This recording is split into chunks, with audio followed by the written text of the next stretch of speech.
Welcome to RPG Archive. Hell of a show today. I've got Teddy here as always. Especially, I think this year he's the only person I've had on the show. So thank you for being here, Teddy, from Majority. Yay, I'm here. I'm finally back. Performing for you with the most disliked, maybe? No, it's not. This is contentious. You know, I feel like Dragon Quest VI was called the most hated Dragon Quest, but I feel like it's becoming Dragon Quest VII. Uh-oh. We'll find out. Stay till the end to find out what is the worst Dragon Quest and if it is 7. It's worth noting we're watching Brian's video, I Got Kings. Make sure you subscribe to his channel. We're watching his beautiful PS1 gameplay. If you want to hear his sultry voice, you'll have to go over and check it out. But you have a channel, Majority. Yes, I do. Majority, which you've been on lately for the Majority Cast Revived, hit with the Phoenix down and a zing. Yes. So that has been pretty cool. You guys also just did a Banjo Kazooie Nuts and Bolts versus Ukulele, a Banjo 3E contest. Yeah, we did. All right. So that's that. It was pretty good. It reminded me because I have actually for some strange universe I've played both of those games with you guys, so it was cool to hear your guys' thoughts on it. I didn't realize that Alex didn't like Ukulele that much. I found nothing wrong with that game. I thought it was fine. Oh, maybe I'm just ignorant. Yeah, my thing about it is if you're gonna compare it to Banjo, yeah, like Banjo's better, but I don't think it's fair to do that. I think it stands on its own merits just as 3D platformer. Yeah. So. Of course, Alex is at Turbo Zone. Make sure you check out his channel. And then we are also on the Button Mappers. And we're in the mid-swing of Dude Month. Dude-tober. Dude-tober. Good stuff over there. Especially to come. Yeah. So make sure nothing but dudes. Just dudes. Which should be kind of every month for any video game content. Yeah. But we're here today to talk about Dragon Quest VII. You ready to get into it? I'm so ready. I'm enjoying the intro sequence here for the PS1 by I Got Kings. This is a game that we actually reviewed how many years ago? Almost 7. Whenever it came out. Yeah. 2017, I want to say. Yeah. Is when we reviewed it. One of our first collaborations. That's right. And you know what's crazy? You know, for fun one day, we should just like listen back to it and react. Yikes. Yeah. It would be so cringe, but it would be something. It would be fun.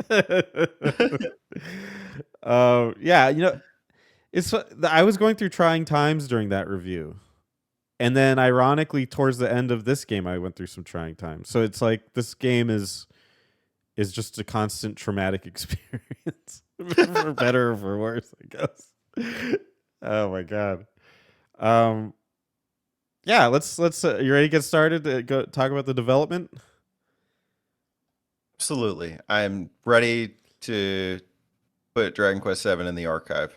And full disclosure, this might be one of our shorter ones because the information on the original is very scarce. There's a lot of information on the remake, but for whatever reason, the original, I just don't have a lot, so I'm going to be going off what I can. But let's jump in. Obviously, that timestamp right there, 188 hours. That was Brian's first playthrough. That's how much time he invested. Oh my god. No, thank you. The main character is called Aris, one letter short of anus. Take it up with Brian. That's Brian question. Well, I think that is the default character's name. That's is it? What it is. Yeah, and in the 3DS one, it's a fuller name, like Arnoldus or something. I don't know. Oh, okay, I didn't know that. It's funny. I guess in like the old Dragon Quest lore, like all the characters have like a name they're supposed to have. But I think on Reddit Hmm. they just call them by the number of the game. You know, I Right. see that all the time. Like they just call them 11 for Dragon Quest 11, 8 for 8, etc. Hero, 11 hero. Hmm. I do think threes like has a little more significance with like Erdrick, the line of Erdrick. Yeah, But other than that, yeah. Well, the game was officially announced in 1996 and originally planned for the Nintendo 64 DD. On January 15th, 1997, it was announced that development had been moved to the PlayStation. By the next day, both stock in Sony and Enix rose significantly in Japan. I do want to stop hmm. here. Uh, the, there was like a big migration going on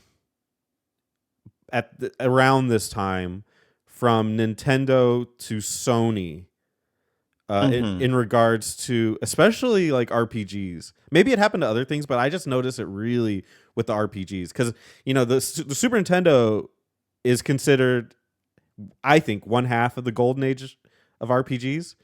So you got like Chrono Trigger, Final Fantasy IV, Final Fantasy VI, Earthbound, the Dragon Quest, which were Super Famicom, Super sure. Famicom, but still in Japan huge. And then Yes. you would think, okay, well that means they're just going to keep carrying on to N64. Like, why not? Keep going that way. But no, almost all these companies switched over to PlayStation. Hmm. Um, why do you think that is? Well, look at this. I mean, it wasn't even planned for the Nintendo 64. It was for the DD, Right. which I mean, I've never even seen one of those. When did that come out? Okay, I think the N64 DD may not have ever come out, or if it did, Hmm. let me see. Oh, Japanese exclusive add-on. It used floppy disks and offered larger storage space compared to most cartridges, but it never came out in America. When was it out in Japan? It released in Japan in December 1999. There you go.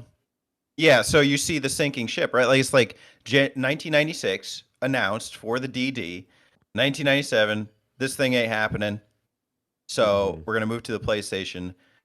And then what's fascinating to me is next day stock in Square Enix rose significantly in Japan, Well, or for Sony and stock Square in Enix. yeah. Not Square. Yeah, I got you. Um, I guess what they wanted, it seems like what they wanted to do, they realized on the Super Nintendo is that they want to make these grand games that had like these huge stories. And it Mm. seems to me the N64 was just not up to the task of creating that. And they're I believe that's why they moved Final Fantasy over. Is they wanted to add Hmm. like cutscenes and do all this cool stuff, which is weird because eventually I did see cutscenes on the N64 way, way late in the life cycle, but I did see them. Um, Hmm. Clearly, there's just some kind of size requirement or something. But it is strange to see Dragon Quest move over because it was such a Nintendo property for so long. Hmm.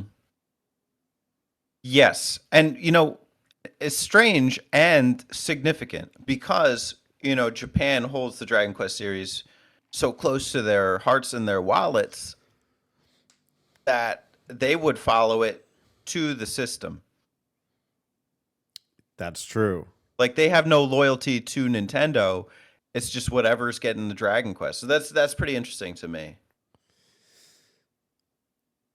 Yeah. Um, by 2000, Dragon Quest VII was predicted to be so successful in Japan that it would create a 50 billion yen effect on the Japanese economy. Said Wow. research from something DIHS. I don't know what that is. Dragon Quest VII How would much money is that? 100 yen is a dollar. So $500 million effect on the economy that's huge. in 2000 standards too. Yeah. I think of Austin Powers, I What, love- 500. Wow, I didn't expect 50 that to come up. billion yen. Didn't see that reference coming in an RPG Archive podcast. Interesting. 50 billion yen. Dragon Quest VII would go on to be released on August 26, 2000, sold 4.06 million copies. More on that later. Becoming one of the highest selling games of all time, clearly in Japan. Wow. Yeah. Okay, so the game was delayed numerous times before its actual release. Work on the game was extended because the development staff wanted to perfect the game due to high expectations from the fans, because the team only consisted of about 35 people. Jeez. Wow. Unimaginable today, but yikes, I guess so. Square moved its Final Fantasy game to come out at a later date. I believe that was 10. Oh, they did that in respect of Dragon Quest VII's release. Well, in respect or in fear that it was going to steal their thunder, because yeah, and like True. in Yeah. Japan, it's like in America, it's unfathomable. Be like Final Fantasy. Why? Who moves their game away from Final, or who would Final Fantasy be worried about? But in Japan, it's like Dragon Quest is the big one, and it's Well, didn't that happen to like 11, or like it came out alongside like two other huge RPGs? It was that or a Final Fantasy game or something. I don't, or Persona 5. I don't know. No, definitely not Persona 5, because I was able to play both easily. And it takes me a long time to play RPGs, so I know that they couldn't have released close within each other. But I'm sure it came out. But remember, too, that at this time, Enix was a different company. So they could do that now, and it wouldn't be as big of a deal, I guess. Maybe. But certainly back then, Square's like, I ain't fucking with that. Right. That makes sense. Enix. They wanted it to be more puzzle solving Square than a story in this one. And this would be the first game in the series to include 3D graphics. They were initially reluctant to include CG movies and cinematics due to letters written to Enix by fans fearing that doing so would change the overall feeling of the series. I mean, so I'm looking at the game right now, and we're watching Brian's I Got King's footage here, and I don't know, I don't see it. It seems very reminiscent of the original. So, to my understanding, a lot of the puzzle solving was reduced for the 3DS remake, which will, I guess, comes up later.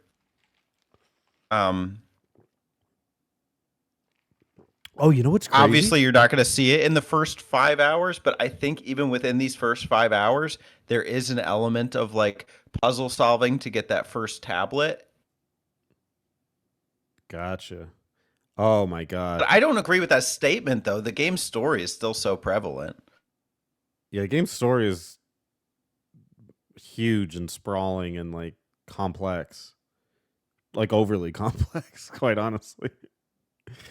Kind of, although I wouldn't put it at Chrono Cross complex. Oh, a different kind of complex. Yeah. No, like it makes sense, and it's just that there's so much going on in different timelines, and then different, like you got two different timelines, the current and then the past, and then you have to go back, like know what's going on back then to make a decision now, and then like, oh, this would affect that, and then go back. Like it's kind of a lot.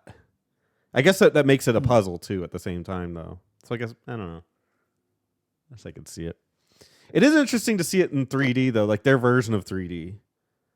Because so like when I think of PS1 RPGs, I think of like pre-rendered backgrounds. And they clearly wanted to keep the Dragon Quest aesthetic, but also make it 3D, which this looks basically like the Arte Piazza remakes of 4, 5, and 6. Right. And, I mean, the ones on the Super Famicom, no less. They didn't look much different. But I do see those elements of like pre-rendered backgrounds. I don't know, like the visual, like the world itself is nice. Mm-hmm. Anyways. Oh, is that what's coming up here? It was the first game in the series to include 3D graphics? Yeah, this is the first one that and I put 3D graphics in quotes because like it still looks very um flat, but like there's like an Mm, element of 3D to it. Like you can turn the camera, so it's got like right. a but it kind of has that like where there's still sprites, so it's not really full 3D. It's And by interesting. 1999 standards, like, Oh, oh, we'll talk about that. I have a whole section on that. okay. I found this interesting too. The back of the Dragon Warrior manual in North America had an advertisement for Dragon Warrior 4, the enhanced remake for Yeah. PlayStation. The North Um, American one, right? it was then canceled, and Heartbeat. This is Heartbeat's last beat, as it were. I think we talked about Heartbeat in the Dragon Quest 6 archive. So if you want more information on them, check that out. Check out all the Dragon Quest archives. Yeah. Got two more left, and then we've covered the whole mainline Yeah, then what are series. we gonna do? Then we're in trouble. Do it again. Do it again. Re-archive. Yeah. That means you have to replay this game though. Shit. Oh, maybe we could do the PS1 version next time. I don't know. Yeah. Maybe. All right, you ready Maybe for not. the release? Or do you got anything more about the making of? Again, I couldn't find like anything. I wish. Okay, so can I read this segment on the translation and Yeah. just see if anything comes up out of it? Yeah. The English language localization of Dragon Warrior 7 began directly after the game's Japanese release. Enix of America was tasked with translating over 70,000 pages of text via 20 translators and 5 copy editors. I guess they're not going with the Chrono Cross coding method. No effort was made to edit or censor the context of the Japanese script. Weeks prior to the game's US release, Enix released new information about the game's different mechanics on their website weekly to introduce players to the game. To my understanding, there's some typos in this version too. I caught one that Brian had on stream. Paul Handelman, president of Enix America, commented on the game that all the talk this month about new systems with the latest technological wizardry doesn't diminish the fact that at the end of the day, compelling gameplay is what it's all about, and Dragon Warrior 7 provides just that. What do you think of the text and I guess the concept that this is primarily about compelling gameplay? Well, it's worth noting again, we played the 3DS remake. So I can only really speak to that. I suspect that it was worse on the PS1, but I haven't played it, so I don't know for sure. But I understand the complications with the script because you have to create, Dragon Quest is really good. One of the good things they are is creating the environment that you're in. And a lot of that has to do with when you talk to a person in town, they'll comment on the goings ons of what's going on. Right. And when you can go back in time and make changes, and there's like an island that appears in the middle of the world, it would be weird if the people didn't start talking about it. And they to their credit, they dedicated themselves to making sure that it felt like you were making a difference in the world. And it's like, oh, a new island just appeared. That's really cool. And then another one appears, and they're like, well, they're probably gonna say something about that. Oh, it's an island with a volcano. It's probably pretty hot over there. And then a new one comes out. Like, oh, an island with a waterfall in it. Like that seems like I'd like Mm-hmm. to take a dip. But they have to do that for every person in town. Then you add the fact that there's these islands also have people in them, and they're probably interested in it. And they every time you so it's just this sprawling like I can't imagine how difficult it was to keep up with the dialogue on that scale. You know? It's already bad enough just with accurate translation or however accurate translation for the 3DS version. I guess I checked if there was a guide for this game, like a physical Prima guide, and I could only find Japanese ones. Yeah. So if I was a North American play this game, I'd be lost as all hell. I'm not surprised that Brian's got a 188-hour log here. Yeah. Oh yeah, I got lost on the 3DS one. Apparently that one's just a baby mode. Jeez. Barely. Strong baby. Strong, powerful babies. Did you know that Dragon Warrior 7 is the last entry, the last Dragon Warrior game in North America? And I guess worldwide. After that, Square Enix registered the Dragon Quest trademark with the intent to retire the Dragon Warrior name. That is smart. That is let's try to start over on this series. We're going to talk about sales in a little bit, but they may as well just rebrand and said Dragon Quest is a super popular series in Japan. Look it up. And they're like, don't worry about Dragon Warrior. Never existed. Yeah, but did the series quite a favor there, so there you go. And that's how this game was developed. Yeah. Well, it's interesting too. Final Dragon Warrior game. Because there were other like the final one numbered or just the final one entirely? Like did they even release any other mini games or something in America? Probably not. So I know that Dragon Quest Monsters is the official title, or No, it was Dragon Warrior Monsters. Mm-hmm. What the heck? I don't have a year on that though. Yeah, but this came out in 2001. Was it for US? October 2001. Wow. Yeah, and that came out on the Game Boy Color, so that was even the 90s. After that, I don't know. I guess this mini spin-offs or something. I couldn't. What spin-off Dragon Quest games was there? Tornico's Mystery Dungeon on PlayStation 1. Did that come out before this? I could check real quick. Okay. I don't know any other. It's not like they were around that time cranking them out for us in America. I'm sure they would have not for North America, right? Because there were like non-localized ones, right?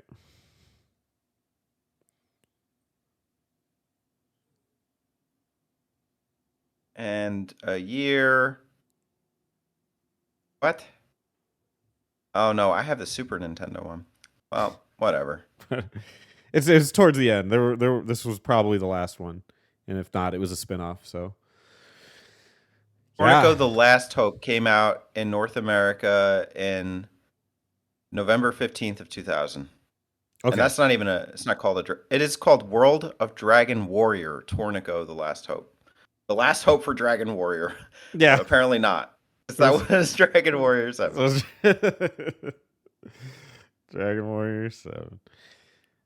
All right, you ready to talk about the release? Hell yeah. All right, so Dragon Quest would come out in... Oh, whoops. I'm missing a thing. Whatever. Come out in Japan in 2000. And it was the best-selling PlayStation game of 2000 in the region of Japan. Let's see. It got a game ranking score of 81%, Metacritic 78 out of 100, Moby Games 77 out of 100, top 10 reviews 3.2 out of 4. Review scores, here's the good ones. All right, so Famitsu gave it 38 out of 40. Some of these I think they're for the remake. So take that with a grain of salt. But Game Informer gave it 6.75 out of 10. Game Pro gave it 4 out of 5. GameSpot gave it 7.7 out of 10. IGN 8.7 out of 10. Official PlayStation Magazine 4.5 out of 5. Pretty high, but certainly not on all accounts a knockout. It's weird that Famitsu really, really liked it. And then other ones were just like, it's good. Well, Game Informer would be, I imagine, a North American thing. Mm-hmm. Famitsu is Japan. Yeah. So I get that Japan would hold this game in higher regard than Game Informer. Well, yeah, it shows like a difference in taste, I think. What the different regions think of this. And obviously in Japan, Dragon Quest is huge. America, we're not necessarily having it for various reasons that I'm sure we'll talk about. Um, That's crazy though, because I'm just looking at the footnotes. Oh no, it's 2001. That Game Informer reviewed it, but for some reason archived from the original on October 20th, 2008. Okay, I see what's going on. That's whoever edited the wiki page. gotcha. Sales in North America, the North American version reached about 200,000 copies, according to the Bleh. Magic Box. Not nearly as Makes stellar. sense though. Was this like the last PS1 game? No, you know what? I looked at because I was thinking about making that a segment. It's not even close to the last PS1 game. There were Wow, PS1 really? there were PS1 games into 2004. Really? Insane. I mean, when you got That's that something to think about. when you have that install base, you don't just give up on it. That's for sure. Were any of that what were some of the standout ones between this and the end? Well, I didn't really look that deep into it. I was like asking if this was like what was the last one, and it was like 2004, and I was like, oh my god. I think that what they kept doing was Madden. Clearly, they would just do that over and over again. Yeah. Yeah, I don't know. There was last PS1 games. All right, last 10 games. This is according to the Gamer. Sure, they would know. They are the gamers. We have Rascal Racers, The Cat in the Hat, which looks like a Game Boy Advance game. Dance Pal Extra Tracks, NFL Game Day 2005. Oh yeah, I remember that. Madden NFL 2005, XS Junior League Soccer, FIFA, ugh. Dancing Stage Fusion, Jet Ace, and looks like this is the last one. It's Strider Hear You. That's pretty bad. I'm even checking 2002 PlayStation games. FIFA, Austin Powers Pinball, Austin Powers coming back. Big Bass Fishing, Delta Force. I don't even know what these are. Nothing games. Dexter's Laboratory, Yeah. DDR. So I maybe what's happening is that with the PS2, they're like publishing games on both systems at once. Mm-hmm. Interesting here. Strider Hear You came out on October 24th, 2006. How crazy is that? Wow. That's sad.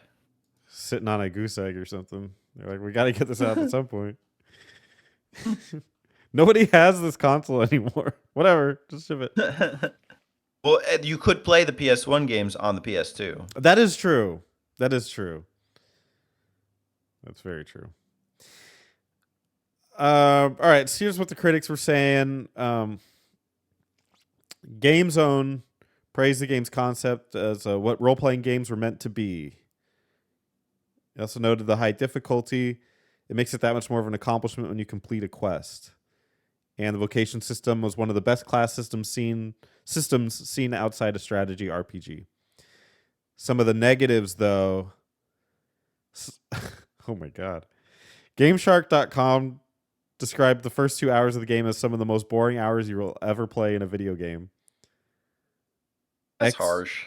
I mean, yeah, I get it. It's no like gameplay, but it's important context. Zen Gamers pointed out that the player needs the patience of a rock. And that's just to play the game, which I don't necessarily disagree with. You do need to be patient. Yes, that is true. Because of the game's delay in being developed, its release was after the PlayStation 2's release, which created some negative feedback, particularly about the game's graphics. I noticed you skipped Game Informer's quote there too. They're morons. IGN commented on this, calling the game. Sorry if I don't read the Game Informer quotes. They just irritate me. A game that only makes that makes only a bare minimum of concessions to advancing technology, but more than makes up for it with its deep gameplay, massive quest, and sheer variety. If you could ever describe Dragon Quest, that quote does it. GameSpot called the graphics not good and warned readers that if the most rewarding things Wow. they got out of Final Fantasy VII were the FMV interludes, you definitely won't be wowed by anything you see in Dragon Warrior 7. I can't disagree with literally any of that. I really can't. Right. I mean, you're looking These at it right are now. accurate statements. I mean, factually, it makes sense. Yes, if you want the best graphics of all time, not the game for you. Yeah. Well, just think about it too. So I'm watching this game and I'm like, what games had come out prior to this? And we're talking about America. So in Japan, it was still kind of the case, but let's focus on America. Final Fantasy VII, like revolutionized how you do, cinematic storytelling in video games. Then we had 8, and then we had 9. And by this point, I believe, and I'll confirm this later, we had 10. So a PS2 RPG known for its good graphics. And then you release this. Like what I'm curious. I have a really big curiosity. Like, why did they think they could release Dragon Quest 7 when they skipped 5 and 6? And they thought this was going to be the one.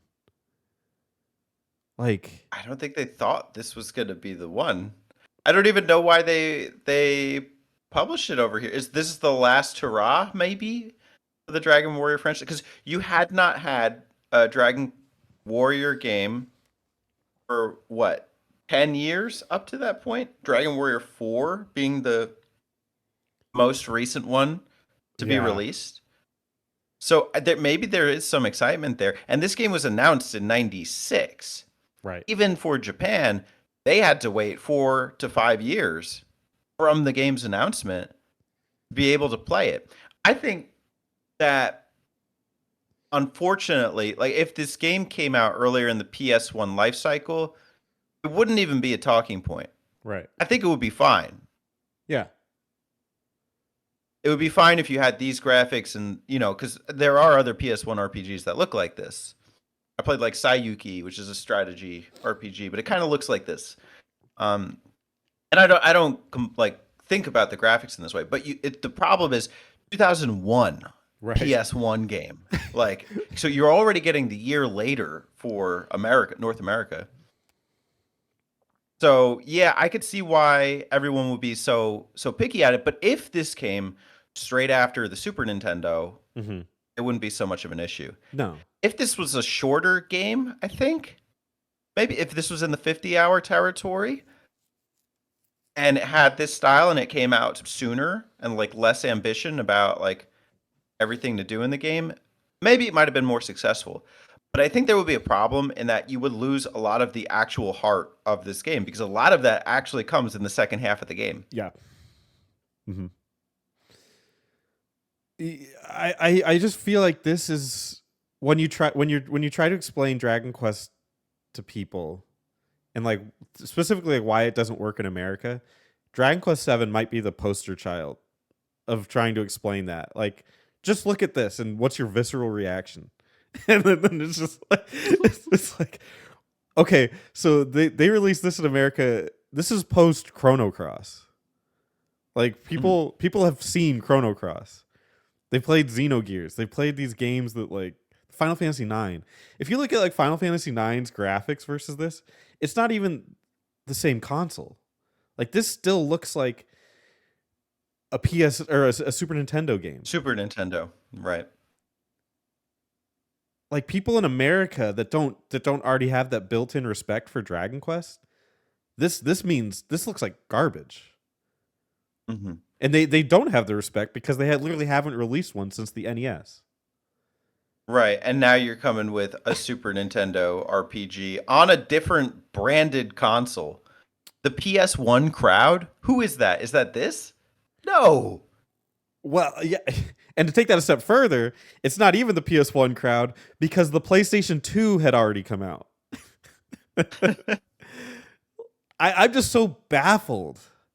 that they thought that like they skipped 5 and 6. They're like, we don't even think these are gonna work. But 7 is gonna take us the longest amount of time to translate. We're gonna release it when the PS2 is already out, and the game looks worse than every PS1 RPG. And they're like, it just didn't work out. I don't know. I don't know What's the what it. point? Why did they do it? You know, like Yeah, like why? I'm not gonna complain because Dragon Quest fan, Mm-hmm. but like, what is the meaning of the game? Is it like, well, shit, we put in all that work, so let's just release it anyway? Like, is that what this is? And yeah, we'll just settle with the 200,000 copies. We're gonna change the name. We're gonna move on. Dragon Quest, like take a couple of years, take a little sabbatical, you know. Yeah. But we already did it, so here you go, North America. This is like Good luck. a nightmare scenario. Like if I were like a higher up in Enix, I would be having like night sweats about this game. Bro, just imagine being like an employee during this time, like 4 years, like of Yeah. your hard work. Yeah. It's like Americans just trashing on it. Like this looks like utter garbage. It's like you don't Yeah. understand. It's big in Japan. You don't get it. I was on the team of 25 translators. Okay, we spent thousands of hours, 70,000 pages of script. You're gonna like it. Unbelievable. It's just one of those business decisions. You're just like, you can't believe it happened. What do you do? What is the right decision at that point? I would not have released this in America. Take your money. You made 4 million copies sold, whatever that translates to, in profit, and be happy with that. Mm. Save it for the rebrand. If you're gonna buy Dragon Quest, you know you're gonna do it. Just wait. Yeah, up to that point, I mean, they technically did that for Dragon Quest 5 and 6. That would have made more sense. Yeah. I mean, if you weren't gonna put 5 over here, don't put 7. don't don't give me this. I would have much preferred them release 5 on SNES. Right. Like, God, could you imagine like how cool that would have been if like 5 was released over here, and it probably wouldn't have sold well. They clearly understood that, but it could have stood on the shoulders with like shoulder to shoulder with like Earthbound, Final Fantasy IV, Chrono Trigger, like those games, and at least it would have been in the same library in the SNES, like in America. That would have been great. Just added to the golden age that we could have had, and then obviously it was in the Japan, but like God, in America we didn't get any of that. Right. They single-handedly made the Dragon Quest series, like the legendary series, that much harder to appreciate for North Americans. Yeah. And then tried to rectify it with this. Yeah. Failure. They failed. Yeah, I do want to talk about the sales here. We got oh, it didn't work. Whatever. Okay, I can take over a little bit. Okay. I was trying to move it over and it just covered the screen. I think the way I'm doing it screwed up, but that's okay. Okay. Yeah, Dragon Quest VII sold 4.1 million in Japan. 0.2 million in North America, 0.14 in Europe, and 0.02 in others.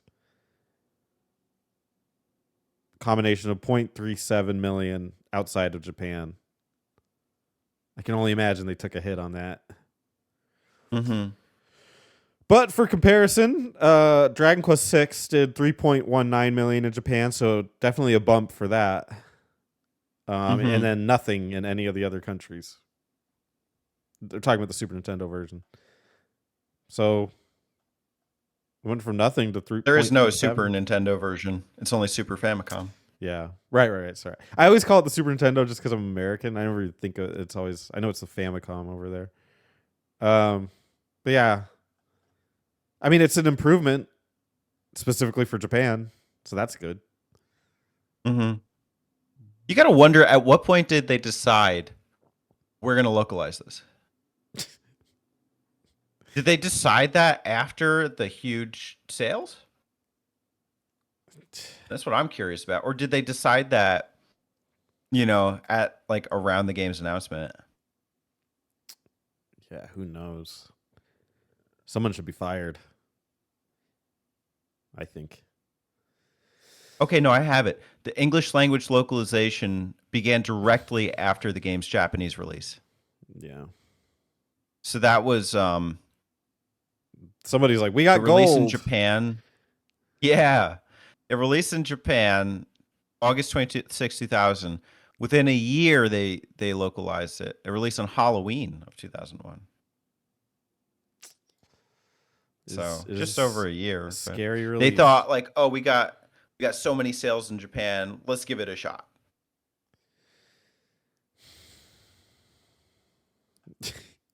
Dragon They Quest missed. the remake. This I find shocking. On the Okay. remake in Japan, it sold 1.31 million. And then North America 0.13 million, Europe 0.13 million, others 0.02 million for a total of 1.61 million sales. Now, granted, like I said, I always try to point out with this is VG charts. It's like I get very curious because of the digital sales. And like especially when the eShop closed, I'm sure a bunch of people just picked it up for whatever it was. Um, but we'll never really know. But that just seems really low. For Yeah, I mean, yeah. it's over a million seller, but it is also a greatest hits version on 3DS. I just think that 3DS maybe didn't have like the same install base as you would expect for some of the home consoles Mm-hmm. up to that point. PlayStation 1, Super Famicom, um, the Famicom. So I could understand that. I just thought in Japan it would sell a lot better. Like a remake of that really big PlayStation game that it's way more justified. Like they updated the graphics so they're at least modern for 3DS standards. They look good there. Hmm. And Tinkered it's with not it. too far after 3DS announcement because they announced the 3DS version in Japan in 2012, which Okay. is, I think 3DS is 2011. Something like that. I think we've looked that up before, but 2010, 2011, so within 1 or 2 years. yeah, this is. I don't know. I'm confused by that. I don't know why Japan didn't come out for Dragon Quest Seven 3DS, and in the same way Mhm. that they had before. Mhm. Hmm. I Uh, don't know. I couldn't tell you, but I would say too that the 3DS version had a year of build up, whereas the PS1 had 4 years. mm, that is true. Maybe people. Here's a crazy idea though. Maybe when they played it on the PS1, they actually didn't really like it. Like obviously it sold It was well. just Famitsu that liked it. Yeah, just Famitsu. Famitsu. It's like yeah, we're standing by it. 38 out of 40. Yeah. But like Behind the maybe curtains, 28. yeah, I would be curious to see what sales of Dragon Quest games were after this, like directly after like spin-offs or whatever. Cuz I don't know, like maybe a lot of people bought it cuz they were excited. It's going to be the first Dragon Quest game on a PS1. Like this is cool, let's do it, let's do it. Maybe this is a representative this 4.1 million is representative of people buying it and then not really liking it. Because if they really liked it, you'd think the remake would be like, oh, that a remake of the game I fucking loved. Like, yeah, let's do it on a console I love, a 3DS. Like, hell yeah. But I don't know. I'm just underwhelmed by this number. I want to know what the DS sales were like for, like, let's say Dragon Quest V. I got VG charts up Okay, now. okay. So I think that would give me a better framework from which to say if this is good or bad. Yeah, good And the idea. DS as well would be a higher seller than 3DS. But Let's see. I got 6. Yeah, 6 sold okay. 1.35 million in Japan. So it's actually about the same.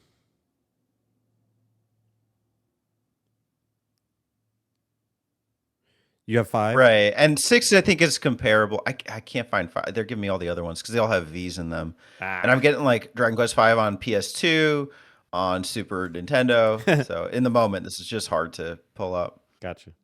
But I have 4. I could look up that one. Oh no, I got it. Dragon Quest 5. Okay. But even that's I think 6 is a better comparison because like they're both kind of black sheep in a sense. Hmm.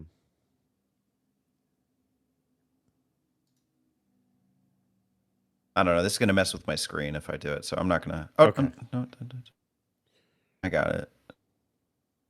Sales 1.36 in Japan. Wow, they're like perfectly aligned almost. I guess people just weren't into the Yeah, remakes, maybe. They just weren't as excited yeah. about the remakes as like a new release, which I guess makes sense, but yeah, I guess it makes sense. Dragon Quest hype probably. Yeah, I mean, I think 9 was the breakout one. I don't know. That is so interesting. One of these days we got to just look at sales. Like do a whole video on sales Yeah. because that would Just try give to me like track the trajectory of Dragon Quest throughout the years. yeah, because Dragon Quest 9 as a new installment has 4.35 million sales in Japan. So I think they like the fresh new installments. Yeah. I don't like the remakes are probably there's probably just everyone's played them. You know, Hmm. they're probably carts floating everywhere. True. Really quickly, I just wanted to comment on the games that came out this year. So remember that this game released in America on October 31st, Halloween. Um, Also coming out that same day was Madden NFL 2002. So, so good luck when you're in America. Tony Dragon Hawk's Quest vs Madden. Okay. Yeah, Tony Hawk's Pro Skater 3 came out like a day prior. Pikmin had Wow. come out. Grand Theft Auto 3 came out like a week or so earlier than that. Um, Halo Combat Evolved would come out 2 weeks later, as is Metal Gear Solid 2. It's crazy to even consider that Dragon Quest 7, especially looking at what it looks like, came out at the same time as these games. Mm-hmm. Um, Zelda. I mean, at the beginning of the year, Zelda Oracle of Ages, those Zeldas came out. Um, Tony Hawk's Pro Skater 2 on the Game Boy Advance. Fuck that one. Let's see, Baldur's Gate 2, Throne of Ball. Interesting. The only PlayStation game on here, I think, that even tracks like that got good reviews in America, according to Metacritic, was Final Fantasy Chronicles, which was a combination of Final Fantasy IV and Chrono Trigger. Mm-hmm. Oh, I guess and Madden NFL 2002, but I just feel like whatever. You're right. But yeah, geez, like the games that came out this year are like legendary. Like there's just incredible games, and then like Dragon Quest 7 just kind of sits in there. That's just crazy to me. Whatever. I just Already North Americans didn't give a shit about Dragon Quest because yeah, they hadn't on the NES. and I don't then know what the clamor was for more for like to finally get the series back. It was probably only the diehards, and I mean the numbers show that yeah, 200,000, whatever. this game, Probably a blessing it did as well as it did. yeah, this game didn't stand a chance. Well, All right, ready to talk about the game? Let's go Yeah. back to this Let's beautiful talk about the footage. yeah. All right, Dragon Quest VII is tells the story of a young hero. Here's the plot. The son of a prominent fisherman in the village of Pilchard Bay on Estard Island, however you pronounce it, the only landmass in the world, and his friends in a fantastical medieval-like world. They set out on adventures through the world's past and learn about its history. Upon discovering different lands in the past and solving the troubles, they reappear in the game's present-day map. So that's the opening story. We're introduced to the characters. The hero, which you said is Aris. You said Right, in the PS1 original. but we will whatever. And then Kiefer. We have Maribel. We'll meet Ruff, Sir Mervyn, and Aisha later. I guess we'll just pause there. Any thoughts on the story of this game? The characters? Any favorites? Yeah, well, it's the way I would frame the story. I think this kind of does it justice and kind of doesn't. Is yeah, you're discovering different lands, but not just in a traditional sense of going and sailing out to them. When you start the game, there are no other lands. Mm-hmm. It's fragments of the Forgotten Past. I guess that's a 3DS title, but there is no land. You are the only island in existence until you discover that they've been subdued in this kind of like pillar of eternity or something.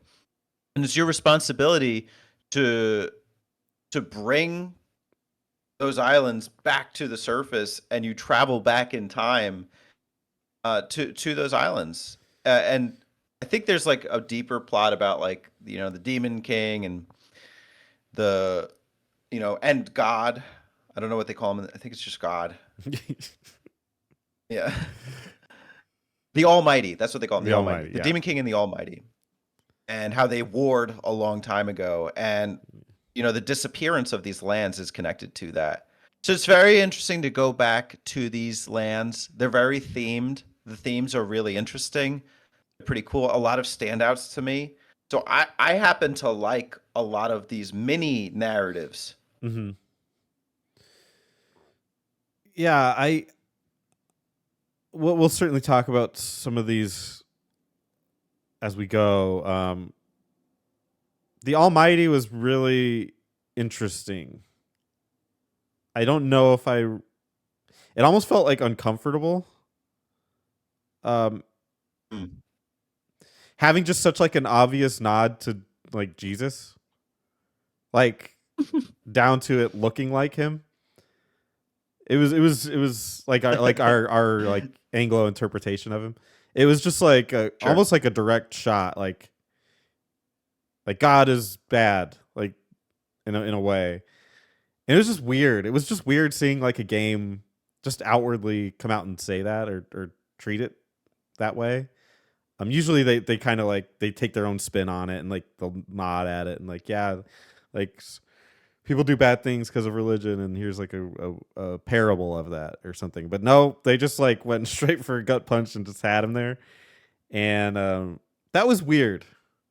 I still don't really know how I feel about it. I'm not a religious person, but it was odd. It was just odd to me, like weird. I don't know what the Japanese. Maybe you know more about their culture, but are they just so like outward about that kind of thing, or are they open about talking about stuff like that? I mean, to my understanding, Japan is a relatively Christian nation. It's not like strictly Buddhist. I think you have multiple religious, peoples living, amenably, I guess, amongst each other. Mm-hmm. So that was interesting to me. I couldn't tell you if how they would feel about it though. Apparently, Famitsu loved it. So. Yeah, I'm surprised that more people weren't like offended by it. Like in America, right? Obviously, this game didn't sell that well, so nobody really cared. Like few people that played it probably. Who even made it to that point in the game? yeah. I mean, you gotta really like break down the fraction of people that could even be offended by that. Because even the people that made it that far probably already had an appreciation of Japanese culture and Dragon Quest, so they probably were like beyond it anyway.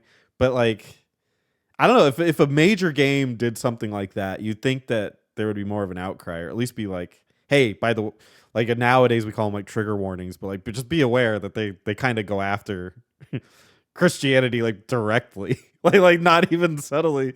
They just literally have Jesus there, and he's a bad guy at a certain point. Right. Yeah, I think with SMT, it's like you know what you're getting. Yeah. You know you're gonna fight the freaking devil or God, depending on your choice. It's your choice who you want to fight. So Yeah. like, that happens. Ironically, this game has that too, because my ending this time was fighting a doppelganger God that was secretly the Demon King. Hmm. But I remember a more authentic fight with the Almighty the first time I played. I think you can do that depending on what you do. Mm.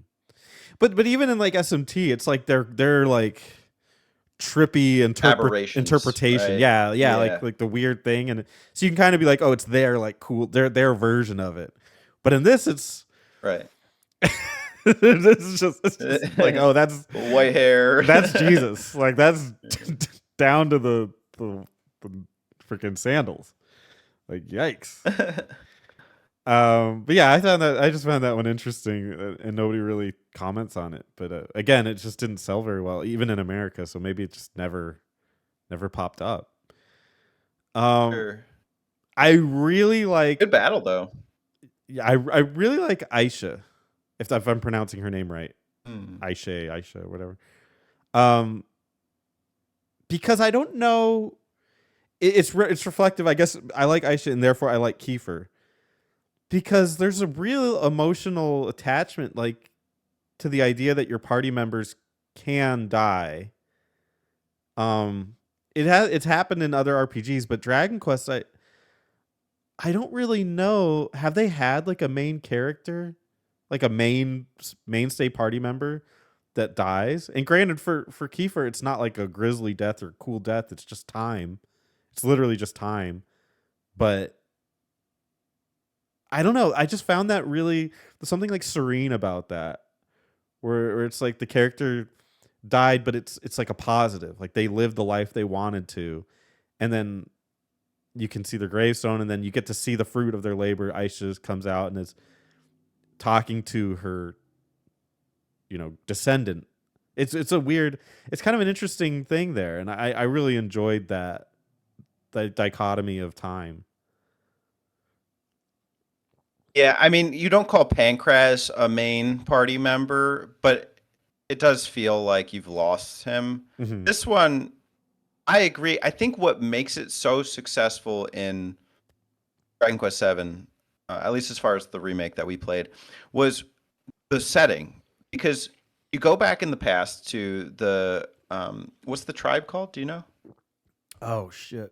Roamers, the Romer. Roamers, I Yeah. think. Yeah. And Kiefer leaves you there, and he leaves for Lala. I hope that's not her actual name in the freaking Dragon Warrior 7. That killed me. But that aside, Lala. aside from the fact Kiefer leaves you for a girl named Lala, um, you see their gravestones when you're passing by it in the present, and here lies the famous roamer Lala, and her beloved servant or something, who never left her side.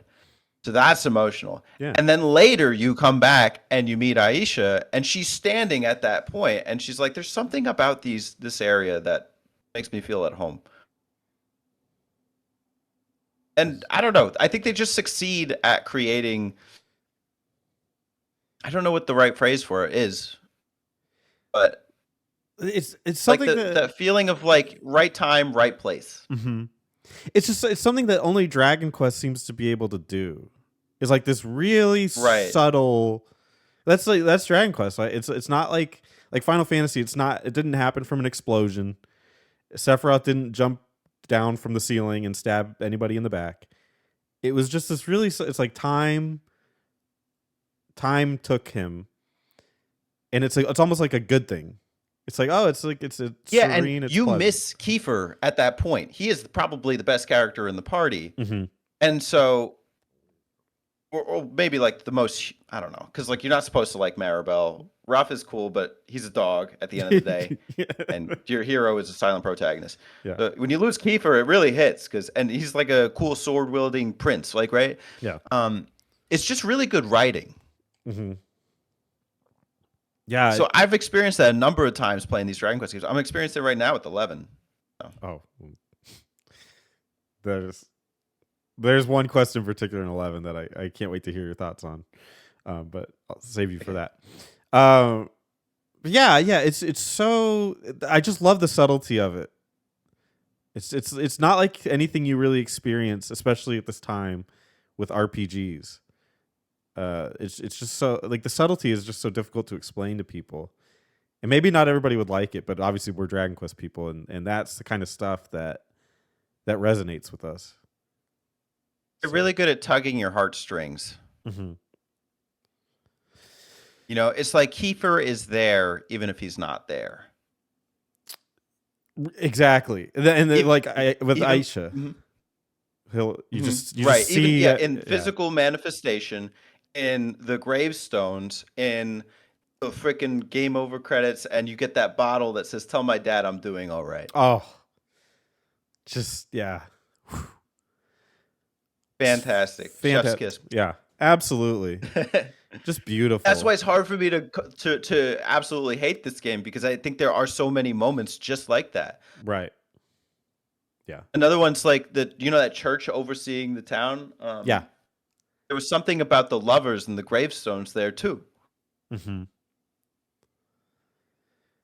Yeah, there's a lot of like the Dragon Quest is here. It's all over this game. It's just Right.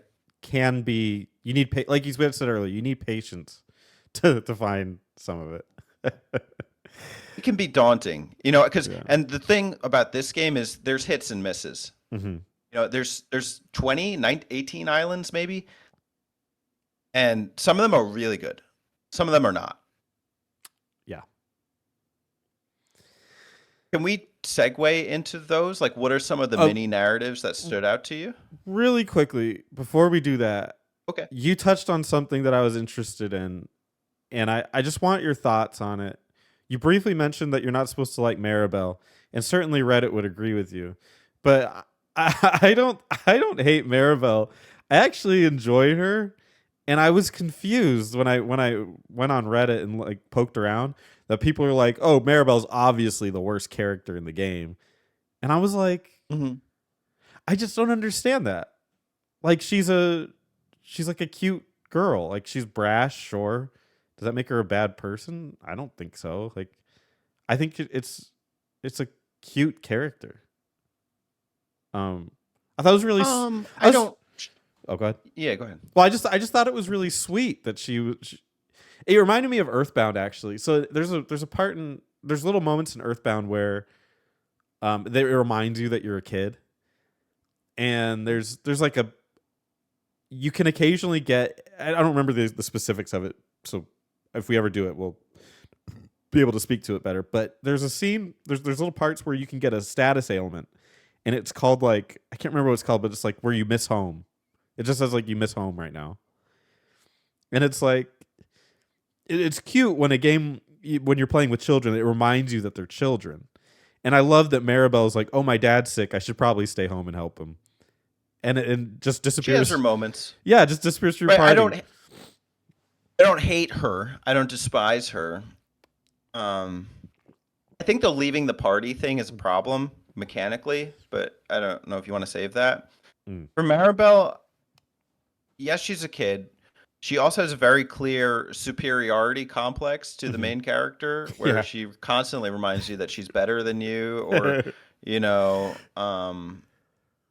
that you are incapable of like basic things, like I don't know, like emotionally resonate. Oh, you'll never get that, Teddy. Like it's just so when she makes those comments in party chat, I'm just like, I'd rather hear from Ruff or Sir Mervyn right now. Can we skip Maribel? Yeah, I mean, it's one thing to have a character like on purpose be like a brat to you, which I think is what she is. I don't think she's like poorly written or anything though.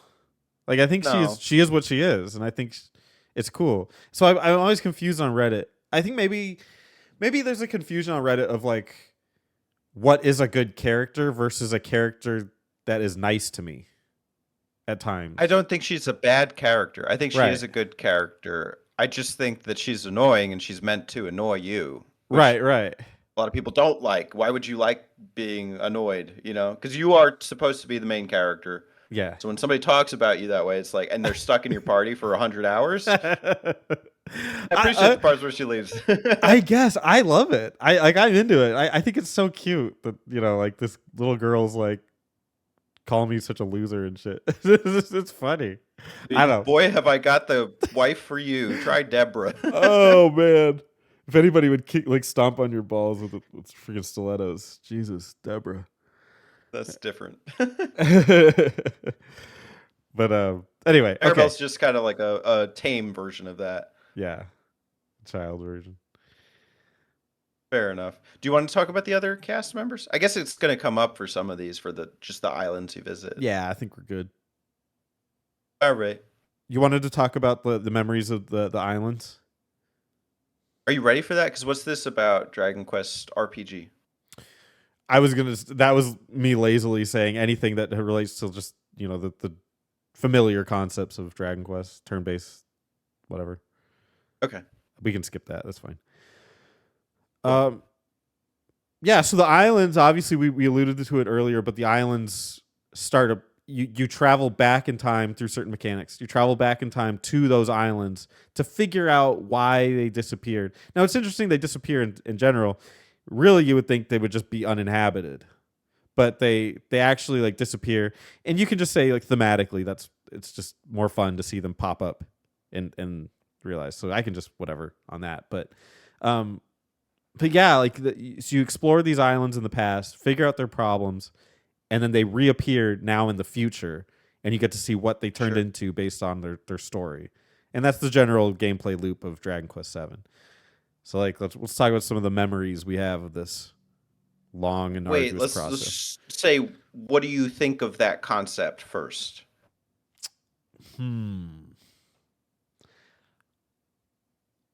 I think man, I'm torn on that. I really like it. Let me say that. I really like the concept. I think it shows you a cool cause and effect, like a very clear, distinct cause and effect of what you're doing, and it plays with your expectations.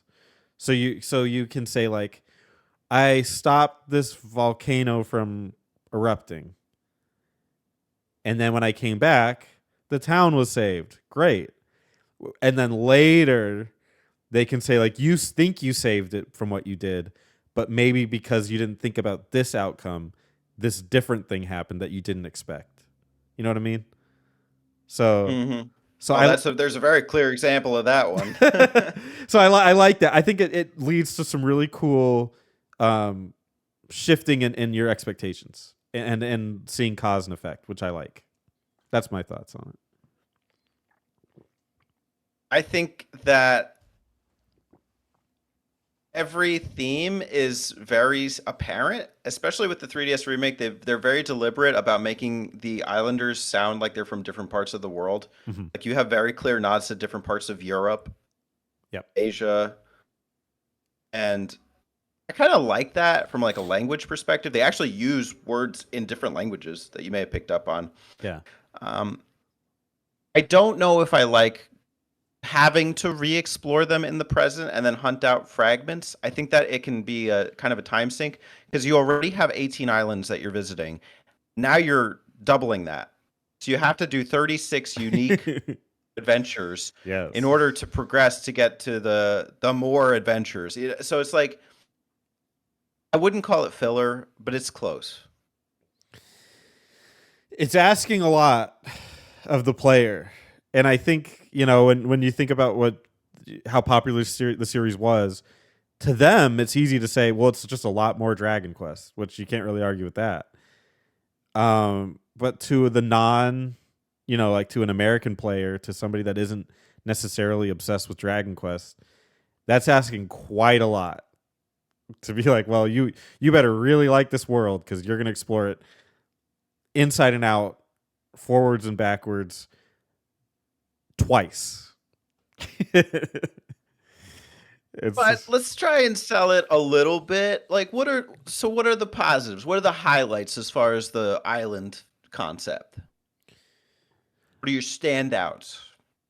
and then I'm not gonna know the names of of the islands or the towns. So Sure, I just might be able to help you. We'll go okay. tit for tat. One of my favorites is this island where it's basically infested by this vine that's like rooted itself underneath this like evil vine creature, and Mm, it's like got this stranglehold on the island, and you're trying to figure out what it is, and you keep going. You go back and you think you've solved it, and then you go back to the future, and it's the island is there, but everything's gone. Like there's no the town's been destroyed, and you're like, wait, I solved this. Like, why is it not the town's here, but it's destroyed? Why is that? And then you're like, well, we better go back and see what happened. And then the story like keeps going, even though like back and forth, and you just constantly manipulating it, and it's still bad. And all the different like stories that happen in the evolution of that, and you see the town progressing and like their thoughts on it, and be like, it's still bad, and then, like vines are erupting out of the ground and stuff. Like I love that, and it was frustrating, and it was supposed to be frustrating because you're like, I thought I yeah, saved this exactly. town, and it's like it never works. So I love This that. one's a jab. This is a jab at the whole concept. It's not again. That's the name of the town. Yes, Because you've always not again. played this throughout the whole game. The time you're there, you do this, you have to go back and forth. Not again. Perfect. I'm so glad you memorized the name on that. That is perfect. Yes. There's what I won't forget. It's not again.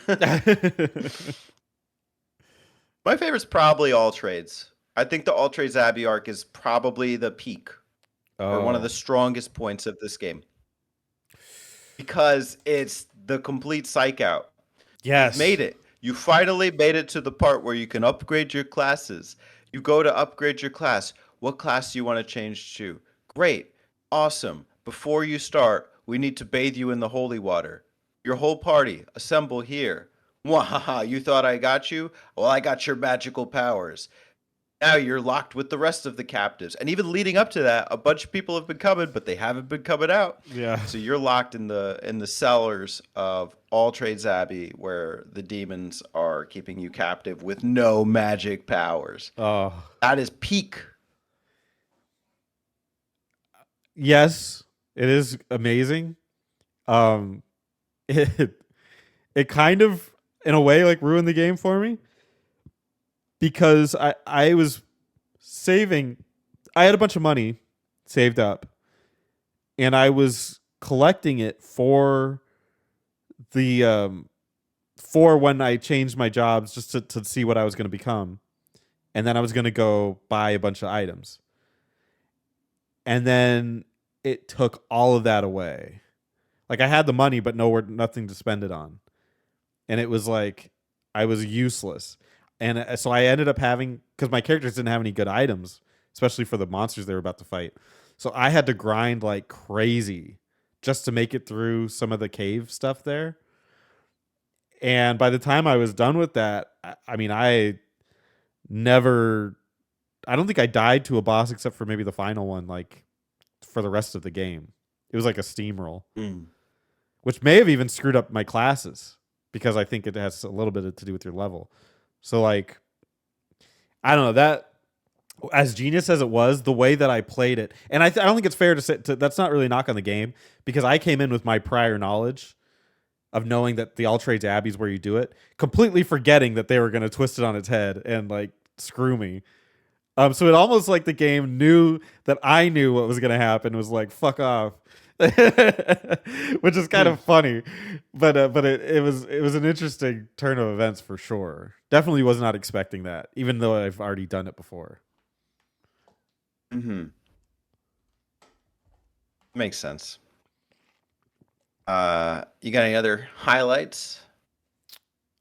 I mean, the first one, I like the first island just because it like teaches you the mechanics of it, and it's really it's pleasant to see it just how it's supposed to work, and it just kind of working out.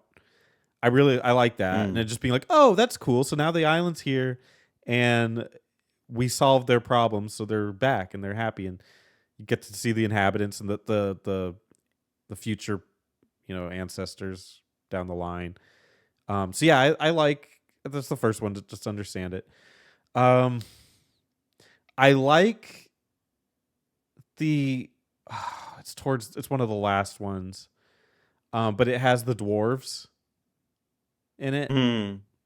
Um, and there's like a tower, and then you go back and forth between the tower, the dwarves, and then the town, which has a casino. Um, that had like a really dark story where I believe, Kids, right? yeah, Get like, abducted. and well, any child that's born within like a month turns into or like the full moon or something turns into a demon. Mm. Like that is it is like, don't kill it, that's my child. Like, oh my god, like whoa. Yeah, Dragon Quest doesn't usually go that dark, but that was kind of cool. They're just their take. It's still fairy tale esque, so I appreciate it. And then sure. I don't know why, but I just like seeing um Dragon Quest show off like dwarves and elves. I always just think it's cute in Mm. in the game when it does that, because it reminds you it's like Sure. we may have like a human cast in general, but it's like it's still fantasy, and it's nice to get that little Right. reminder every once in a while. How about you? Yeah, they do that too with the Celestrians. This one had the Aeolus Veil, Yeah. which it reminds me of Dragon Quest IX, which became the whole theme. But obviously, up to that point, they had the the divine people with the wings. It's just there was no real town dedicated to them. It was just all of Zenithia. So it was cool to see that be a town here. Hmm. I liked El Ciclo.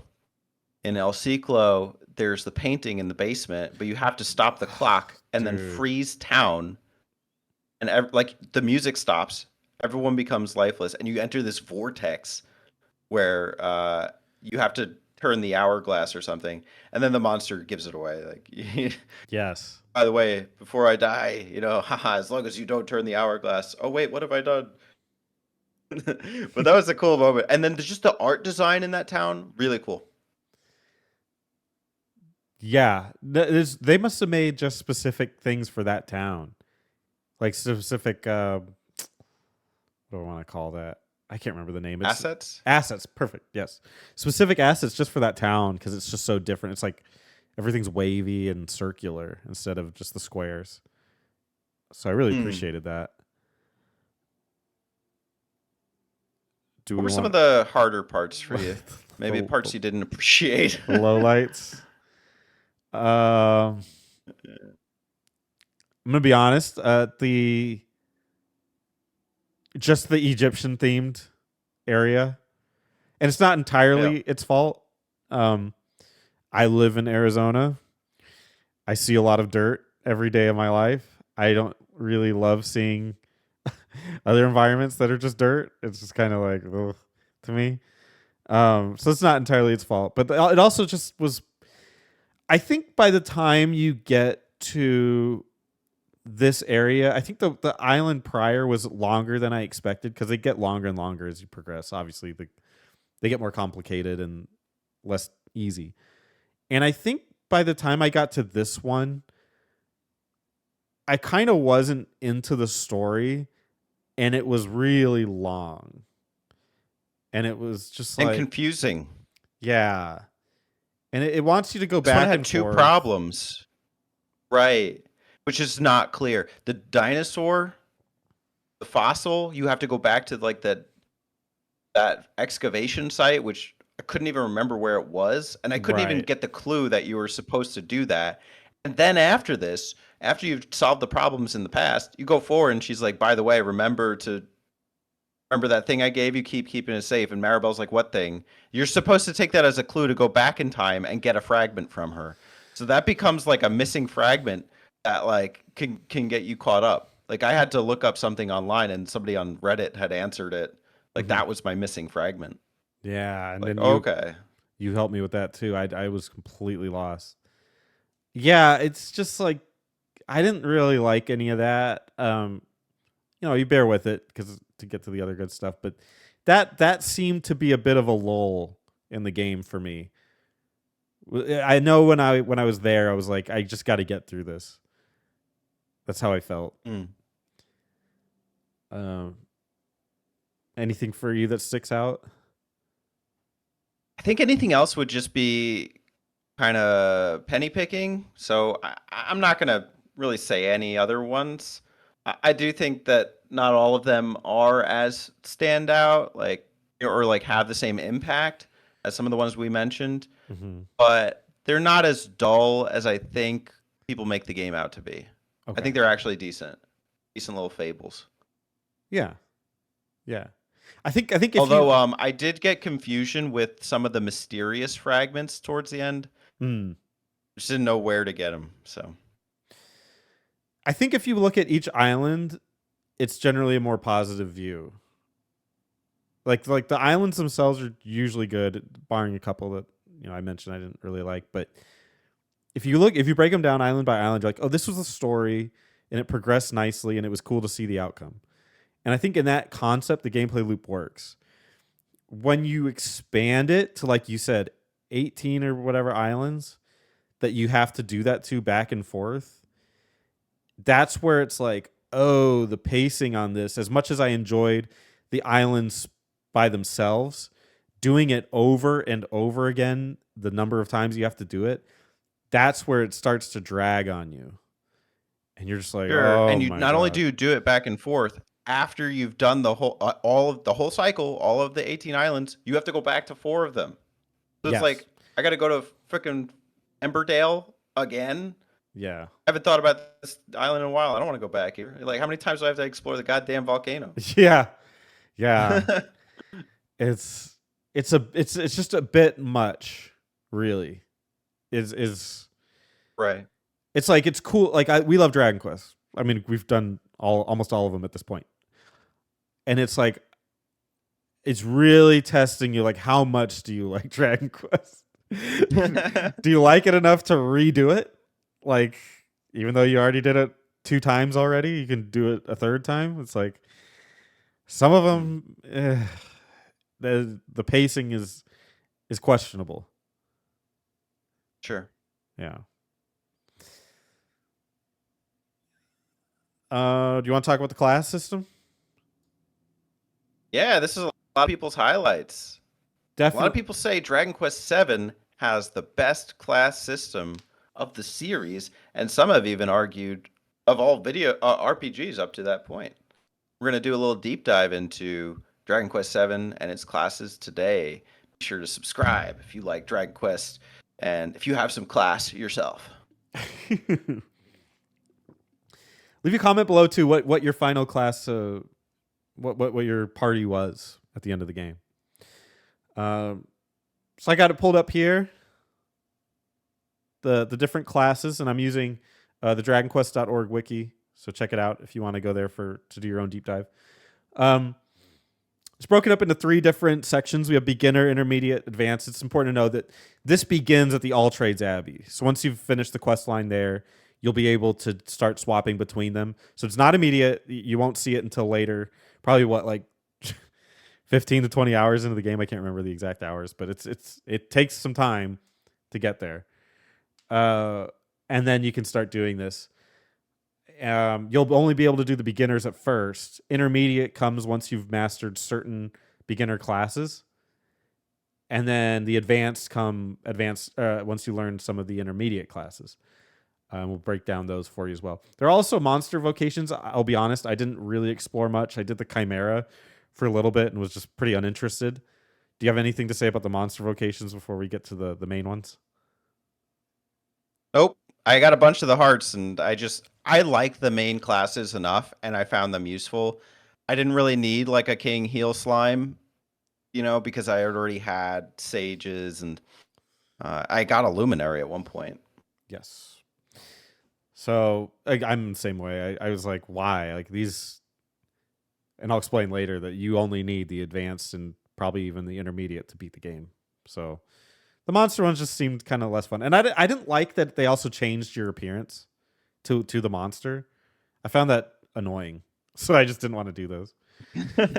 Fair enough. If you wanted to talk about monster vocations, go to the site and check it out. You can play around with it. We're going to be speaking about the human vocations for the rest of it. Yeah, tell us below too. Yeah. So the beginner vocations, you got dancer, jester, mage, martial artist, priest, sailor, shepherd, thief, troubadour, and warrior. This is, by the way, the 3DS. I don't think all of these were on the original, but I may be I wrong on that. believe there were 5 or 4. In fact, I could even fact check you a little bit here if Okay, I find something. cool. So yeah, these are your main ones. I highly recommend you start somebody on the warrior path, martial artist path, priest path, mage path. Those are my general go-tos for the beginning to get you just started when you're starting out with your new classes. I think you only have 3. I can help you out here too, by the way. I Okay. have a guide from GameFAQs. It looks like they are the same, just called different things. So it's warrior, fighter, mage, cleric, dancer, bard, jester, mariner, thief, and shepherd. Oh, okay. Well, there you go. I guess they're all the same. Nice. Yeah. So who do you usually how do you usually start your party out? I think at this point it's only 3, right? It's Hero, Ruff, and Maribel. Right, because Kiefer leaves. I feel like you get a 4th, but maybe that's later. Oh well. Well, I knew I needed strength and healers, so I believe my party was warrior, fighter, and oh no, I went sailor. Because Wow. sailor's kind of multi-purpose, and pirate is pretty easy of an intermediate class to get up to. So I liked some of the sailor moves, and yeah, it was pretty useful. So I had sailor, fighter, and whatever the healer is, priest. Priest. Yeah. Okay. Yeah, I think I did. How about you? I think I did warrior, mage, priest. I think, Okay. but it would have been something like that. I'm very traditional when it comes to things. These classes level up very easily too. As beginner class, a lot of the level up speeds are very fast. I think Sailor was listed as very fast, whereas Warrior was kind of more normal or fast. So that was another reason I went Sailor, because I wanted to get an intermediate class as soon as possible. Yeah, and it works in the same way or a similar way to Dragon Quest VI, where it's based on your character's level battling monsters of a similar difficulty. So you can't go to like a previous island that's got like slimes at this point because you won't actually level up the vocation. You have to be killing monsters and really killing encounters, beating encounters that meet a certain level requirement, and then you get a point towards that vocation, if that makes sense. So it might take for a beginner class like five encounters, successful encounters of a level class that's appropriate for your level to advance to the next level of that class. And you do that 8 times to master it. And that obviously that number increases as you go. So it went 5 and then might take 8, 16, however many. And then the faster ones have less numbers. And then the slower ones have higher numbers. And that's basically how it's determined the speed. Beginners are generally fast. Some of them are very fast. Some of them are fast, but they're usually pretty easy to level up. Some of them are kind of annoying to level up, like the Jester and the Troubadour. It's like Sure. If you're because you need those for Luminary, which we can come back to, but basically their stats are whack and their skills are no better. Right. So you're basically when you're leveling those up, you have a useless party member. So what I find is that I tend to level those up later in the game when it's just like it's time to grind. Let's level up the useless ones, which is actually kind of a bad idea, honestly, because it basically backloads your grinding to the end of the game, which is not necessarily efficient. It just sucks when you're going through the main quest and one of your characters is holding you back. I can't. Mm, Ugh, I can't stand it. Being like, let's go fight this boss, and it's like, well, one of our characters isn't really optimal for it. It's just that they'll get experience, which is right. nice, and that is like an irritant for me of just like sometimes dealing with it, sometimes not wanting to. I do want to call out one other class I dabbled with, but I didn't really keep. And I think if I did, it would be a more fun experience. Was the thief class? Mm. I think I made my main character a thief, and he was stealing items like seeds of defense and like other like really useful like even armor and weapons and stuff. Oh, So I kind of want to explore the thief more, but that's a recommendation I have. Thief, sailor, those are good classes. And then martial artist has knuckle sandwich, which hits crits for metal slimes. So that is a very useful class to put on all of your party members, no matter yes. what. Because the way that the beginner skills work are that they transfer no matter what. You get all skills you learn from a beginner class to whatever intermediate or advanced class you change to. Would not necessarily the case for the advanced classes. There you go. Yeah, yeah. Everybody should have. I think is it Hatchet Man? Yeah, Hatchet. maybe that's the one. That's like a That's the warrior one too. yeah. It's like a crit. If it hits, it's a crit, and if not, it's a miss. And it's Yeah. yeah. Oh my god. That's the one. That's a high recommendation. And then also the warrior gets a skill that wakes up your party members, Rude Awakening. So that's a nice one to have if you get put to sleep. Intermediate. So these you have to have mastered certain ones prior. Let me see Hmm. on this Monster Masher one. Oh, this is going I to be think it was all of them. Shepherd and Thief or something Thief and Shepherd. Yep, to you got become a it. monster masher. You got it. So they all have their own. They're just like improvements on the past. They get some of the older skills and then get their own as well. Um, Armamentalist is a mixture of warrior and mage. Mage. Yep. Gladiator is warrior and martial artist. Right? Luminary. Oh my god, I have some stories here, but Luminary is troubadour, jester, and dancer. Right? I think Yes. we did Monster Master. Paladin is martial artist and priest, or warrior and priest. Which one is that? Let me I check. think it's warrior priest. Maybe it is martial artist priest. Um, priest and martial artist. Yeah. Okay. Pirate is the sailor. Is that right? And something else. Sailor and thief. Yeah, that makes sense. And then sage is mage and martial artist. You need a sage. No, mage Or and mage priest. and priest. Sorry. Yeah. Um, Okay. you need a sage for sure. So when you're doing this, make sure that somebody gets sage. You'll get multi heal. It's literally like required for I think like Paladin most might of this get game. that. Oh, maybe not. Maybe Paladin it's gets it Kazing. too. But Paladin gets it too. I would say Armamentalist is honestly a decent Sage substitute as well. I had Sir Mervyn as an Armamentalist, and he was hitting enemies with crackle, slash, and like all these different slashes that basically were magic attacks. And Yeah. the health and armor stats are decent too. So a Sage is kind of weak health wise. So that's an intermediate recommendation. Yeah. Luminary I would not recommend, although No, I'll explain absolutely not. its requirement later. But and then make sure you have a gladiator just to have a guy that hits really hard. I didn't really fuck And the around. gladiator's nice too because you can easily make a paladin after making a gladiator just by upgrading one more beginner class, the Right. priest. Right. And those both combine for an advanced class, which we'll talk about in a sec. It's really like a two birds kind of thing.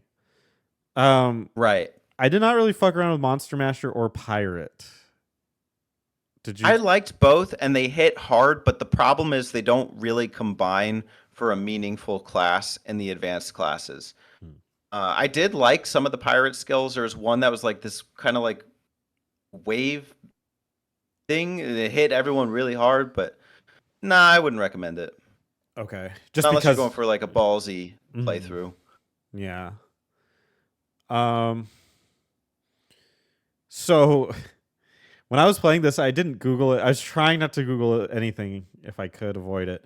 But at a certain point in the game, I was like, I know that my hero actually became a hero at some point when I played it last time. So like, what's going on? And that's when I realized that to get the advanced, you had to master certain intermediate classes, and my hero just hadn't happened to do it yet. And I was like, I was kind of pissed because I was towards the end of the game, and none of my characters were advanced. So I took a little extra time because I really wanted to explore the advanced classes as well. Um, and we only have three. We have the champion, the druid, and the hero. Champion, you have to have mastered I think it's gladiator Gladiator and Paladin. and paladin, Yeah. which is pretty easy to do, especially if you have like a dedicated physical person. It's kind of like a no brainer. It just kind of happens. Um, Right. druid is sage and luminary vocations, which is an absolute bitch to do. FYI. Um, Sure. You need how many? You need 5 beginner classes, 2 intermediate classes, and then you have to level up that class itself. So you have to have leveled up 8 individual classes. yep. I didn't know that, and then I really wanted the druid at the end, so I did end up getting one, and it was literally like I can't even tell you how many hours of grinding just getting that druid, and it wasn't even worth it at the end, and I'll explain why. Not because the druid's bad, but I'll explain later. But and then the hero class, which is kind of interesting. It's requires just the mastery of 3 intermediate classes or 2 intermediate classes Oh. and an advanced class. Hmm. Okay, that explains how Ruff got it because I had Ruff as my hero, which why is Ruff the hero? Don't know, but he became a gladiator and a paladin, which are two you need to become a champion. So if you've gone that route, you can just make your champion a hero regardless. Yeah. That is the most efficient way to get an advanced class. Yeah, that actually works out pretty well. Actually, Ruff was my hero too. I mean, the hero was also a hero, but Ruff became a hero as well. Because I wanted to make sure that I had 2 people that could heal. And my main character, I mean, granted he can heal, but I wanted him to attack. And then I had Aisha doing as a champion, just hitting, freaking destroying people. And then I want to make Mm-hmm. sure that Ruff could still heal, so I didn't want to make him a champion. And so I was like, you know what? Just be a hero. Like, why not? I'll have 2 heroes. How badass is that? So there it And they was. wear like a cape too, like they're Yeah. royalty or something. It's so cool. Yeah. Nice. Seeing him run around on a dog with a cape, like I That's don't know, it's badass. cute. Yeah. Yeah. So I ended up getting turning Maribel into a druid. Wow. Dude, I didn't even get her past the first level of druidism. Because I was grinding at the end of the game, and I was like, "Oh, I remember at the end you can go in. There's like a healing section right before the main boss. It's like I'll just go there and heal, and then just keep grinding." Well, that section also automatically takes you to the main boss, and by then Hmm. my hero was a maxed out hero. Ruff was almost a maxed out hero. Aisha was a maxed out champion. Maribel was like literally a level 1 druid that only knew like frizzle and shit. So it was like starting from nothing. And then I was like, well, I'll just fight the boss. I'm here. Like I'll lose and then I'll just repackage. I destroyed the boss with all the advanced classes. It's not even close. Like the bosses just got destroyed. So you don't really even need the advanced classes if you can just get really good at the intermediate ones, but the advanced classes make you so overpowered. Mm-hmm. It was My great. my class system horror story, I guess, was that I had a few. So I had Maribel like on route to becoming a luminary, and then she leaves your party. So by the Whoa. time she came back, she was like still like a level 5 jester. And then like Sir Mervyn, before like the not the halfway point, it's like 2/3 point. He basically gets locked into a party because you can't revisit All Trades Abbey after you've brought all of the fragments back. Mhm. So he was stuck as a maxed out priest, so there was no point to any fights for him because he was not upgrading his classes. So I was so Damn. annoyed at that. Yeah, that So sucks. I did have the hero, and I don't even remember my main guy if he was a champion or if I just switched him back to pirate for the end. Sir Mervyn I kept as an armamentalist, and I didn't even know you could get Maribel back in the party, so I had begun Aisha, which is another horror story because when you get Aisha, she's not a class. She's a flat character, and I just assumed she was a warrior because of how she was dressed. Hmm. So I was leveling up Aisha with the party, but she wasn't Oh, making any progress on classes. You have to switch new party members when you get them to a class. You have to go back to All Abbey and do that, damn. which was also another annoying thing because you have to go back to All Abbey every single time. There is no like quick turn feature, which like Dragon Quest IX has. Hmm. So I don't know. Yeah. Good. It's a good system though. I like the system. I wish it was a little clearer to you though. Like I wish it told you things. Um, Yeah, because like and I I wish you kept. yeah. Go ahead. Well, I'd forgotten about that there were like advanced classes that you could do. So I was perfectly happy keeping Aisha as a gladiator. I was just like la la la, perfectly content. Like, well, she's maxed out gladiator, she's good to go. And then when I discovered the hero thing, I was like, oh fuck. And then there's champion, and there's druid. Oh, I've been wasting a bunch of time. I There completely is a forgot about guy those. to the left of the altar who tells you the requirements for all of Oh, the advanced classes. So if you had talked damn to it. him, you would have known. But I was constantly referring to him. Gotcha. Yeah. Ugh, why didn't I do that? Okay. Well, there you go. Talk to everybody in Dragon Quest. It should be a level 1 understanding. But save yourself some Good heartache. system. I do think though I would have liked if you kept the skills you got from the classes rather than relearning them as advanced classes. Because in advanced classes, you lose the skills that you got from the intermediate ones, but you relearn them as you level up if Hmm. it was part of the requirement. Which was cool when you get like 5 skills at once, but I would have liked it to move a little faster. I would really like to see what a maxed out druid does. I might actually just go back Hmm. and grind it up, even though it's like pointless. I guess I could do some of the bonus content, but yeah, I'm curious what the druid does because a maxed out mage. That's my deal. That's my jam. Hmm. But we'll see. All right. Well, that's the classes. Oh yeah. Are you ready to move on to the legacy, or do you want to talk about the end of the game or anything, or the villain is we don't even think we mentioned Orgo Demonor Orgo Or Demonor Godamir. or Yeah. Godemir. What a like Yeah. he's like never in the game.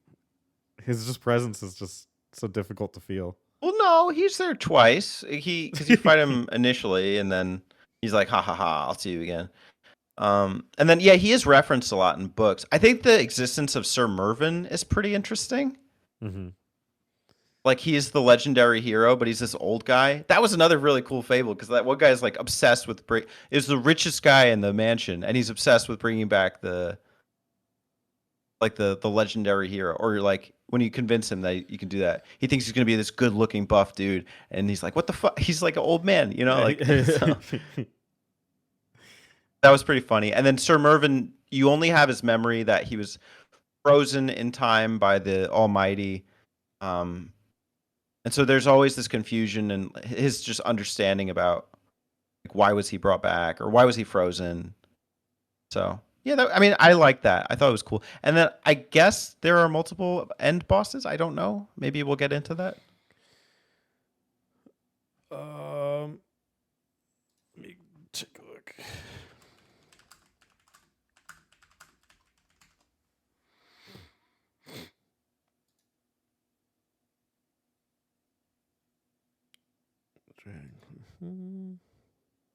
Yes. Um, Okay, since there are no alternate endings. I'm sure there's like there's got to be like extra because they always put that in these. Okay. Maybe my memory is just failing me because I thought I fought the Almighty as a final boss. And then I heard Brian saying, or like somebody saying to Brian, "Are you going to fight the Almighty?" Yeah, I'm sure. I'm sure once you beat it, it'll give you the option to keep going.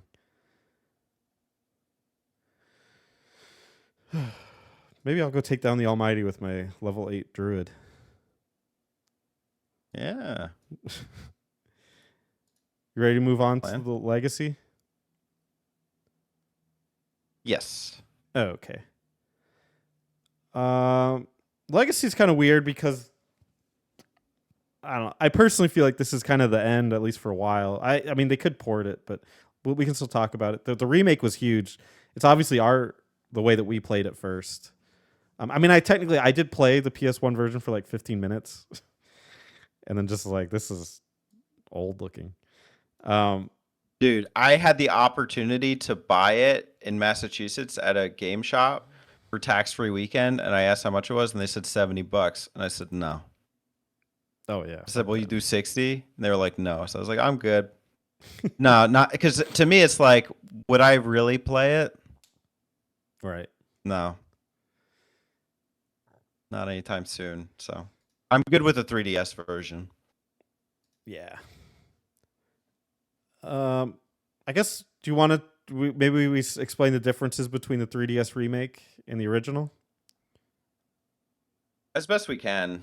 I mean, we're looking at the PS1 version right now, so Yeah, the game you see is the PS1 version. So if you were playing the 3DS version, you could have the following: fully rendered and stereoscopic 3D. I will say that makes obviously it just makes the world of difference on what this game looks like. mm. Um, Yeah, everyone looks more like, I guess, Final Fantasy 9-ish. yeah, that's a good interpretation. Yeah, like cartoony but human. Yeah. Mm-hmm. There's a revised Versus orchestral. you have these like Super Nintendo graphics here, Yeah, yeah. It's sprites. if I mean I know a lot of people in our community are like I don't care about graphics, but to me it makes a difference. If the game looks at least close to modern or at least something like I have some expectations and I think Dragon Quest on the 3DS is a noticeable improvement and I like it. Yeah, charm to each. Yeah. They're both good for what they are. I think that like both art styles are good, so I don't have any major issues. Whereas if you were talking about like Dragon Quest 11, like playing 2D versus 3D, it would definitely be play 3D. Yep. Because that's like night and day. Yeah, absolutely. You'll get the revised orchestral soundtrack. Means nothing to me. As in Dragon Quest 8 and Dragon Quest 9, encounters on land are now visible on screen and can be avoided in real time. That's pretty huge. I think modern gamers just aren't into random encounters, Random, yeah. which I would prefer it to. I see why. It's kind of annoying. The Shrine of Mysteries, formerly the Ancient Fane, has been overhauled. It is much smaller and therefore requires less trekking since its quests were split into new areas. Some boss battles have been dropped. A radar, oh my god. Okay. Huge. A radar has been added to make finding the stone fragments easier than ever. A new character has also been Oh added wow. that gives players hints to finding them as well. Yeah, so in the original there Could not play this game without it. Nope. yeah, in the original that you just have to find the fragments throughout your journey. So you got to basically ask everybody everything, look underneath everything. In this game they have like a little icon in the top in the remake that will start vibrating if it knows that there's a tablet nearby, and it'll vibrate like crazy if it's on the screen that you're on. It's I can't imagine playing this without that. The time warp sequence from the PS version is used only once. Similarly, an animation of a pedestal spinning as the player is warped has been replaced by an effect of being drawn into the destination island enveloped in light. I don't know, whatever. Okay. Street Pass stones, a place in the Haven to go online to trade them with other players. Bringing Street Pass stones to the Haven unlocks new dungeons and special story scenes. The player can get Street Pass stones by making a party of monsters from Monster Meadows and sending them into special randomly generated dungeons. Oh, no, to a special randomly generated dungeon. Whatever. Party members' appearance changes immediately after switching job vocations. This also applies to monster vocations, which is in the PSX version, would only change a party member to a monster upon mastery of the vocation. I like that. Mhm. Job levels go up faster. Thank you. Spell skills. Um, spell skills for upper division jobs are only usable when in that vocation, giving the last part of the main game more balance. I guess. Overall, Spell skills are only usable when in that vocation. Is that what they said? for upper division jobs are only usable when in that vocation. Yeah. So maybe it makes it harder or something. I don't know. Maybe because of the leveling up, because it's accelerated. Yeah. That's why they did that. Yeah. It's a little restriction. Overall simplification and rebalancing of which vocations get which skills, including elimination of job history hybrid skill system. For example, the player cannot acquire sword dance by switching from a warrior to a dancer. That is really interesting. I wonder how many of those there were in the PS1 version, where it was like you had to go from one class to the other to get a specific skill. Hmm. What a headache without a guide. Whew. The game's But it's text, probably a nice discovery when you figure it out. yeah, I could see that being kind of cool. That's kind of like Pokemon, right? Like how they tried to make Pokemon evolve in new and exciting ways. Kind of reminds me of that. But you never know if you don't look at the guide, like egg moves and stuff. Mm-hmm. The game's text has been revised in the fashion of previous remakes. It now uses a mixture of Commonwealth English and regional dialects from other parts of the world in the form of I dialect and or direct translation. I don't know what I dialect is. The names of people and places were also changed, and of course, more puns were added. Thank you. Like Thank you. that. So if those make a difference to you, I would get the 3DS game, and I think they should because there's a lot of cool stuff there. Yeah, the only downside is playing on the portable unit, which is it depends how you look at it. It depends on your perspective. I mean, playing on the big screen is nice. With 3DS, the screens are only so big, and but you get the benefit of portability. You know, being able to take it anywhere to a quick save to close your 3DS wherever you're at. Um, That's an interesting one I'm okay too, with either. because you think that Dragon Quest VII, like it at first, it does seem like a game that's great for portable. Like the first couple islands you go to are like, oh, they're like quick, like you can do them in like an hour or 2 hours. But it quickly, like as they get longer, it's not really that portable of a game. Like it's, at least in terms of play style, you Hmm. know, like the other one, like you'd think a game that's portable is like has quick bursts. This game starts that way, kind of for an RPG, and then it's like once you get to the desert areas and stuff, it's like, no, this is taking like 5 hours, like four or 5 hours to get through. Like this is not portable. But Hmm. so I could see it being kind of a pain on a 3DS for some people. Um. Okay. Do you want to talk? Do you want to bring the heat now about? Let's do it. Let's go in. All right. Let's compare. Where does 7 stack up with all of the other Dragon Quest games? We're talking one. We're talking mainline, by the way, 1 through 11. We really haven't played. Aren't going to speak to 10. We just haven't given it a lot of time of day. Not our fault, by the way, Square Enix. But in response to the other ones, where does it stack up to you? It's crazy to me to think that I ranked this game number one. I think that I don't think I was wrong at the time. I think it was the best Dragon Quest game I had played at the time back in 2017. Now, having gone on our little sabbatical here and played through as many as we have, it's definitely fallen in the ranks for me. Yet, I don't think it's the worst. Okay. I think that it has some really good narrative components that are not seen in the NES games. The NES games are good for what they are, for the things they do well, but I don't think they tug at your heartstrings, which is what the Dragon Quest series kind of means to me. Okay. And I think this game has enough moments like that that make it worth it.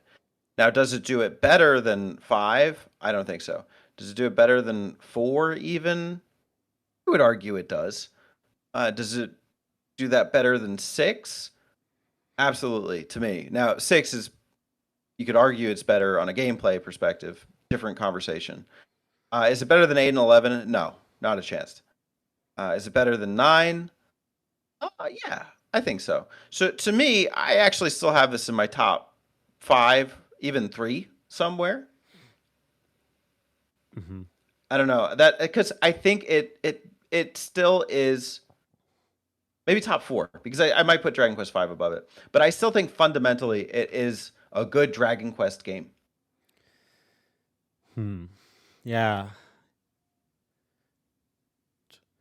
I don't know. I think I still just prefer the normal Dragon Quest like style. I like the gimmick because it just. I think no matter what you say, you have to call the island system a gimmick, and I don't like the idea of the gimmick of going back and forth. I kind of like it, but to me, I prefer a Dragon Quest that has a more streamlined like world and you just explore it. So I'm kind of torn on that one. If you could, I like Dragon Quest. Sometimes I compare it with Dragon Quest 6 because they're both Heartbeat and they have that same class system that they try to expand on. And I wish you could take the improved class system of 7 and just staple it to 6. And then I think I would like 6 more. As it stands, I'm kind of in between. Like they're both somewhere in the same level. Yeah, 5 is still better. 8 is better. 3 is probably better. 11 is better. Yeah, maybe it's like 5th or 6th or something. I don't know. 2 is the worst. For sure. That will never change for Do me. you think it's better than 4? No, I don't think so. I think I like 4 more. Do you think it's better than Dragon Quest 4's overall because of like the chapter mechanic technically makes it a less streamlined world? Um, yeah, I don't know. I like 4. 4 is actually my first Dragon Quest mainline game I finished, so I do have nostalgia there. Uh, Oh, well, I've told you I about like this. the characters. I've told you about this before. I have a special appreciation for 4 because one of my favorite things is to start a Dragon Quest game and like feel like the world is slowly opening up to me. And with 4, you get to do Yeah, that like 5 times. so, right. so I actually like really like that. And you get unique like protagonists that actually are fleshed out in ways that the protagonist usually isn't. Mm-hmm. So Yeah. 4 plus, 5 plus. Anyways, um, Yeah, I don't know. yeah, 7 is good. It's just one you really can't. This cannot be somebody's first Dragon Quest. It's never. not. It's like asking them to do too much. And if It's they yeah. technically problematic, you Mm-hmm. know, because your party members shouldn't have to leave you over and over again in a system where you keep upgrading their classes and stuff. Like I guess Kiefer, okay, he leaves before the class system. Fine.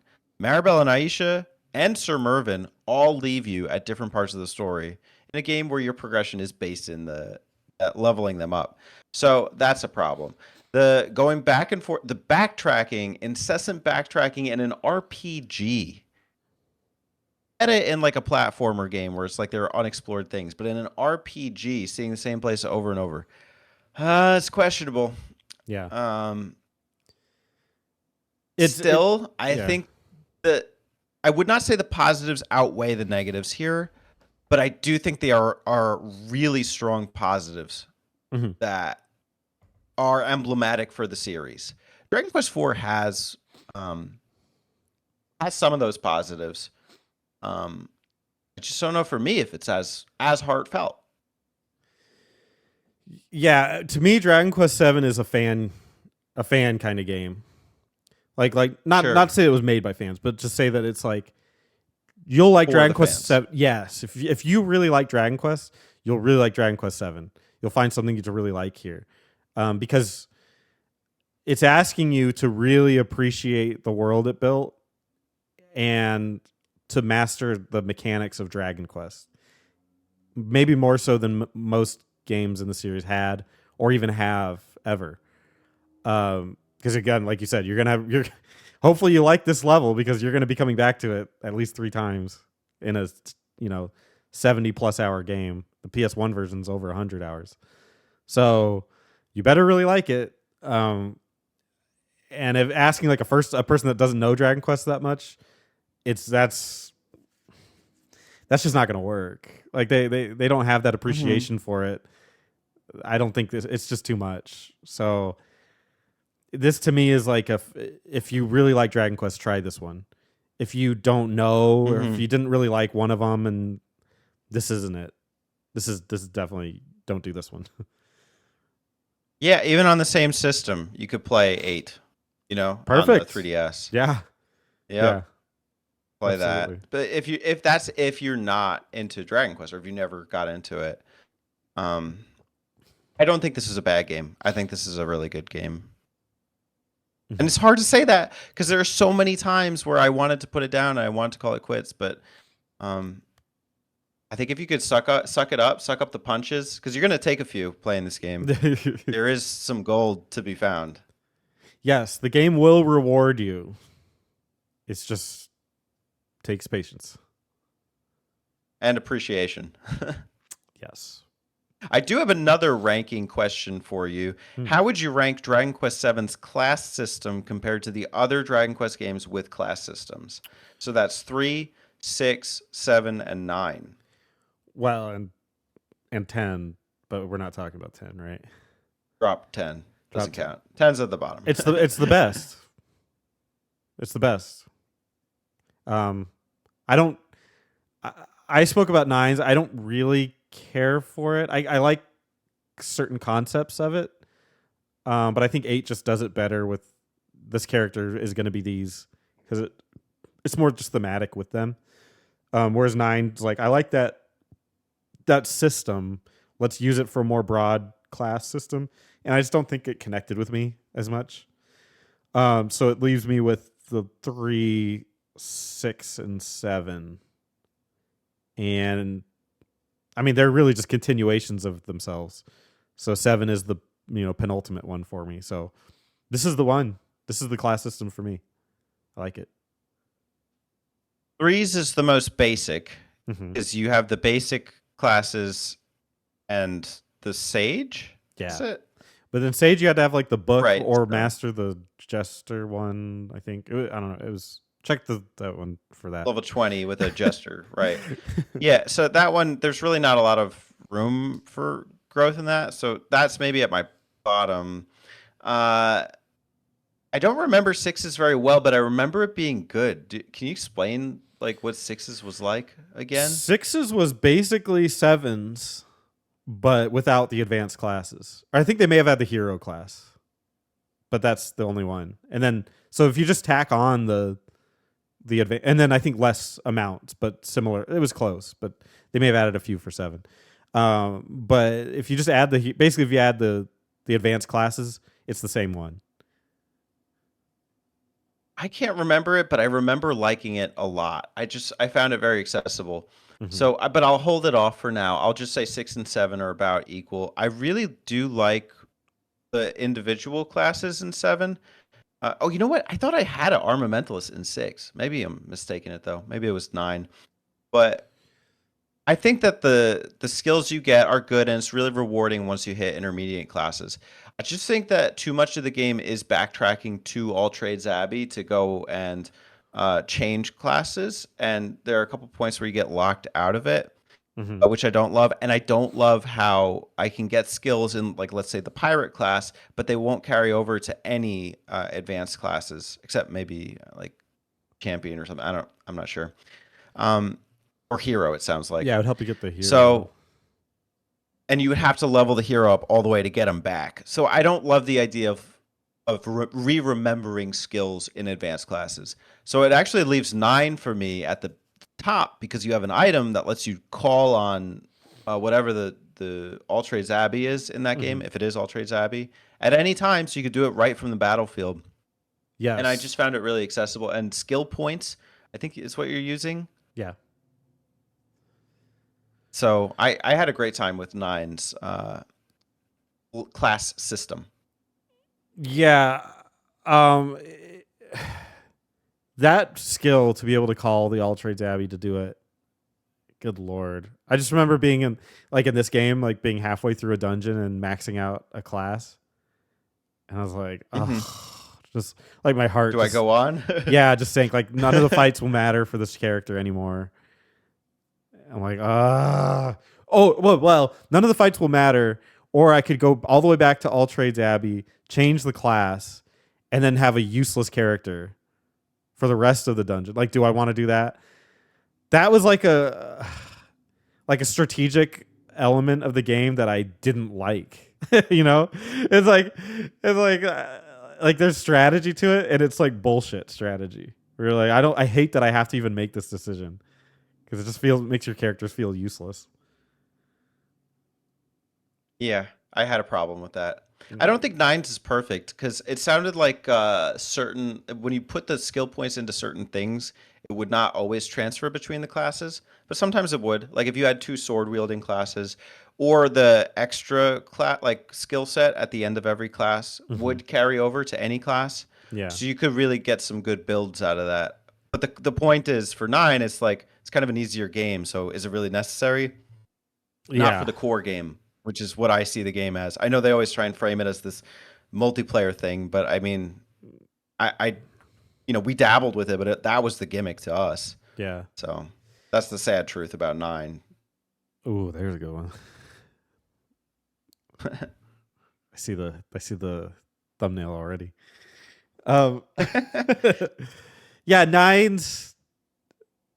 I like it, but it's to me it just lacks the journey of like I really like the working your way through the paladin class and then this and like learning about those classes and be like, oh, this is kind of neat, and be like, oh, I can't wait to level it up. I mean, some of them like the jester, even that. I mean, even the jester, like as annoying as it is, you kind of appreciate. Like I remember when you had to be like a total sack of shit on my team, and it, you tend to you kind of appreciate it later.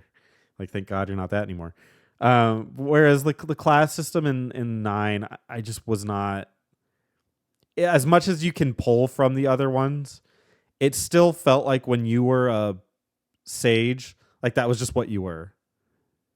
And I think with these, it just feels like there's more of a growth from 7 and 6. Okay, I could understand that perspective. But I do like with those that with nines that you got more customization of your class. So you were this version of the sage because you could master like the wand or whatever. So like that's Hmm. cool. I just think that with 8 having the same system, but they're more tailored towards the character that exists, and so it's kind of to me more fun. Like And yeah, 11, right? They both share that. right. Oh my god, Yeah. if they took 11 system and put it in, I don't know. They just I freaking leak when I hear hex grid. Like that's my thing. Like I just love those. I fucking Yeah. love 11 system. It's so cool. Anyway, we're not talking about 11. if 11, if you want to count 11's class system, then that's my favorite. No, that doesn't count. It's not Ah! really a class. It's just a skill tree. So, but there you go. That's the ranking. Do you see 7 getting ported or remade? No, no.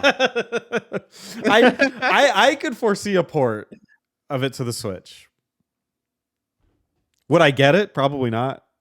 I mean, I got on the 3DS and I played it twice now. I don't really foresee myself doing it, but there's a market for it on the Switch now, so maybe. But no, I do remade. Hell no, no one's remaking this one. Too much freaking work to get it translated. So For what? For this 1 point whatever million seller on the remake already for mhm. 3DS. Yeah. They're not going to do it. What could it be done? Yeah. I can't even imagine. What do you do? Do you make it more polished, like a more visually striking game with voice acting? Yeah, maybe the voice acting could help. Oh I don't boy, know. voice acting in Dragon Quest Seven. Could you imagine? This game would be Oh boy, It'd be a huge endeavor, yeah. It'd be like a Baldur's but Gate I mean, 3 even so, style endeavor just to get that. I don't know if that would be worth it for them. There's no way. eh. It's just fan thinking, I guess. Not like I expect it. I don't. But Okay, yeah, there yeah, would be some charm there. that would add a lot of charm to it if it was voice acted. Yeah, it would pick up some of the dull moments. But then Maybe that more cutscenes, because that always seems to be a complaint here. Is like, if you want the FF7 FMVs, you've come to the wrong place. Reddit would have to hear Maribel yell at them and tell them they're worthless. I'm sure they would love that. Dude, it'd be amazing. Yeah. Yeah. Yeah. All right. Well, we've archived Dragon Quest VII. That's pretty cool. Well, technically twice we reviewed it. Now we've put it in the archive. Yeah. Any final thoughts, Teddy, on your experience replaying Dragon Quest VII? I thought about permanently retiring it at this point. Because I had such a hard time even getting us to play through this, or me specifically. I had so many points because I said, you know what? It's start of summer. I'm ready because I think we finished 6 in like January. I was like, I guess I'll do it. I don't want to do it. I guess I'll do it. I don't want to do it. Picked it up, dropped it. Picked it up, dropped it. Beginning of summer, picked it up. Took the whole summer and I still didn't beat it. And somehow, like, I pushed through at the end. I was so proud.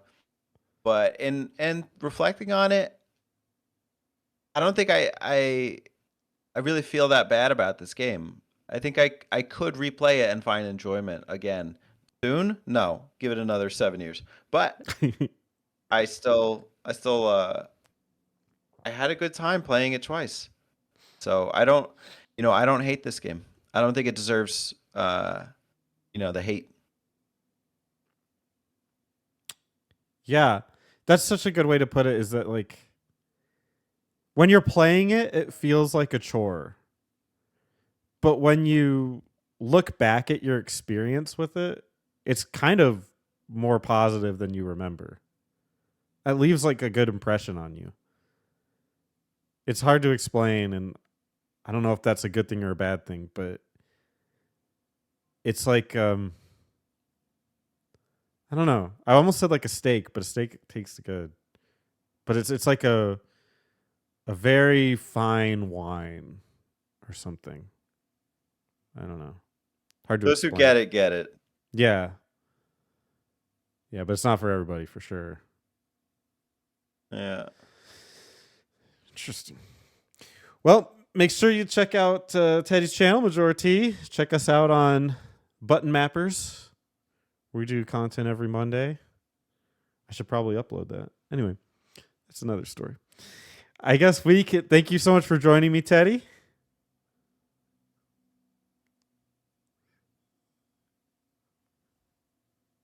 That's your cue. As for Dragon Quest VII. Oh, okay.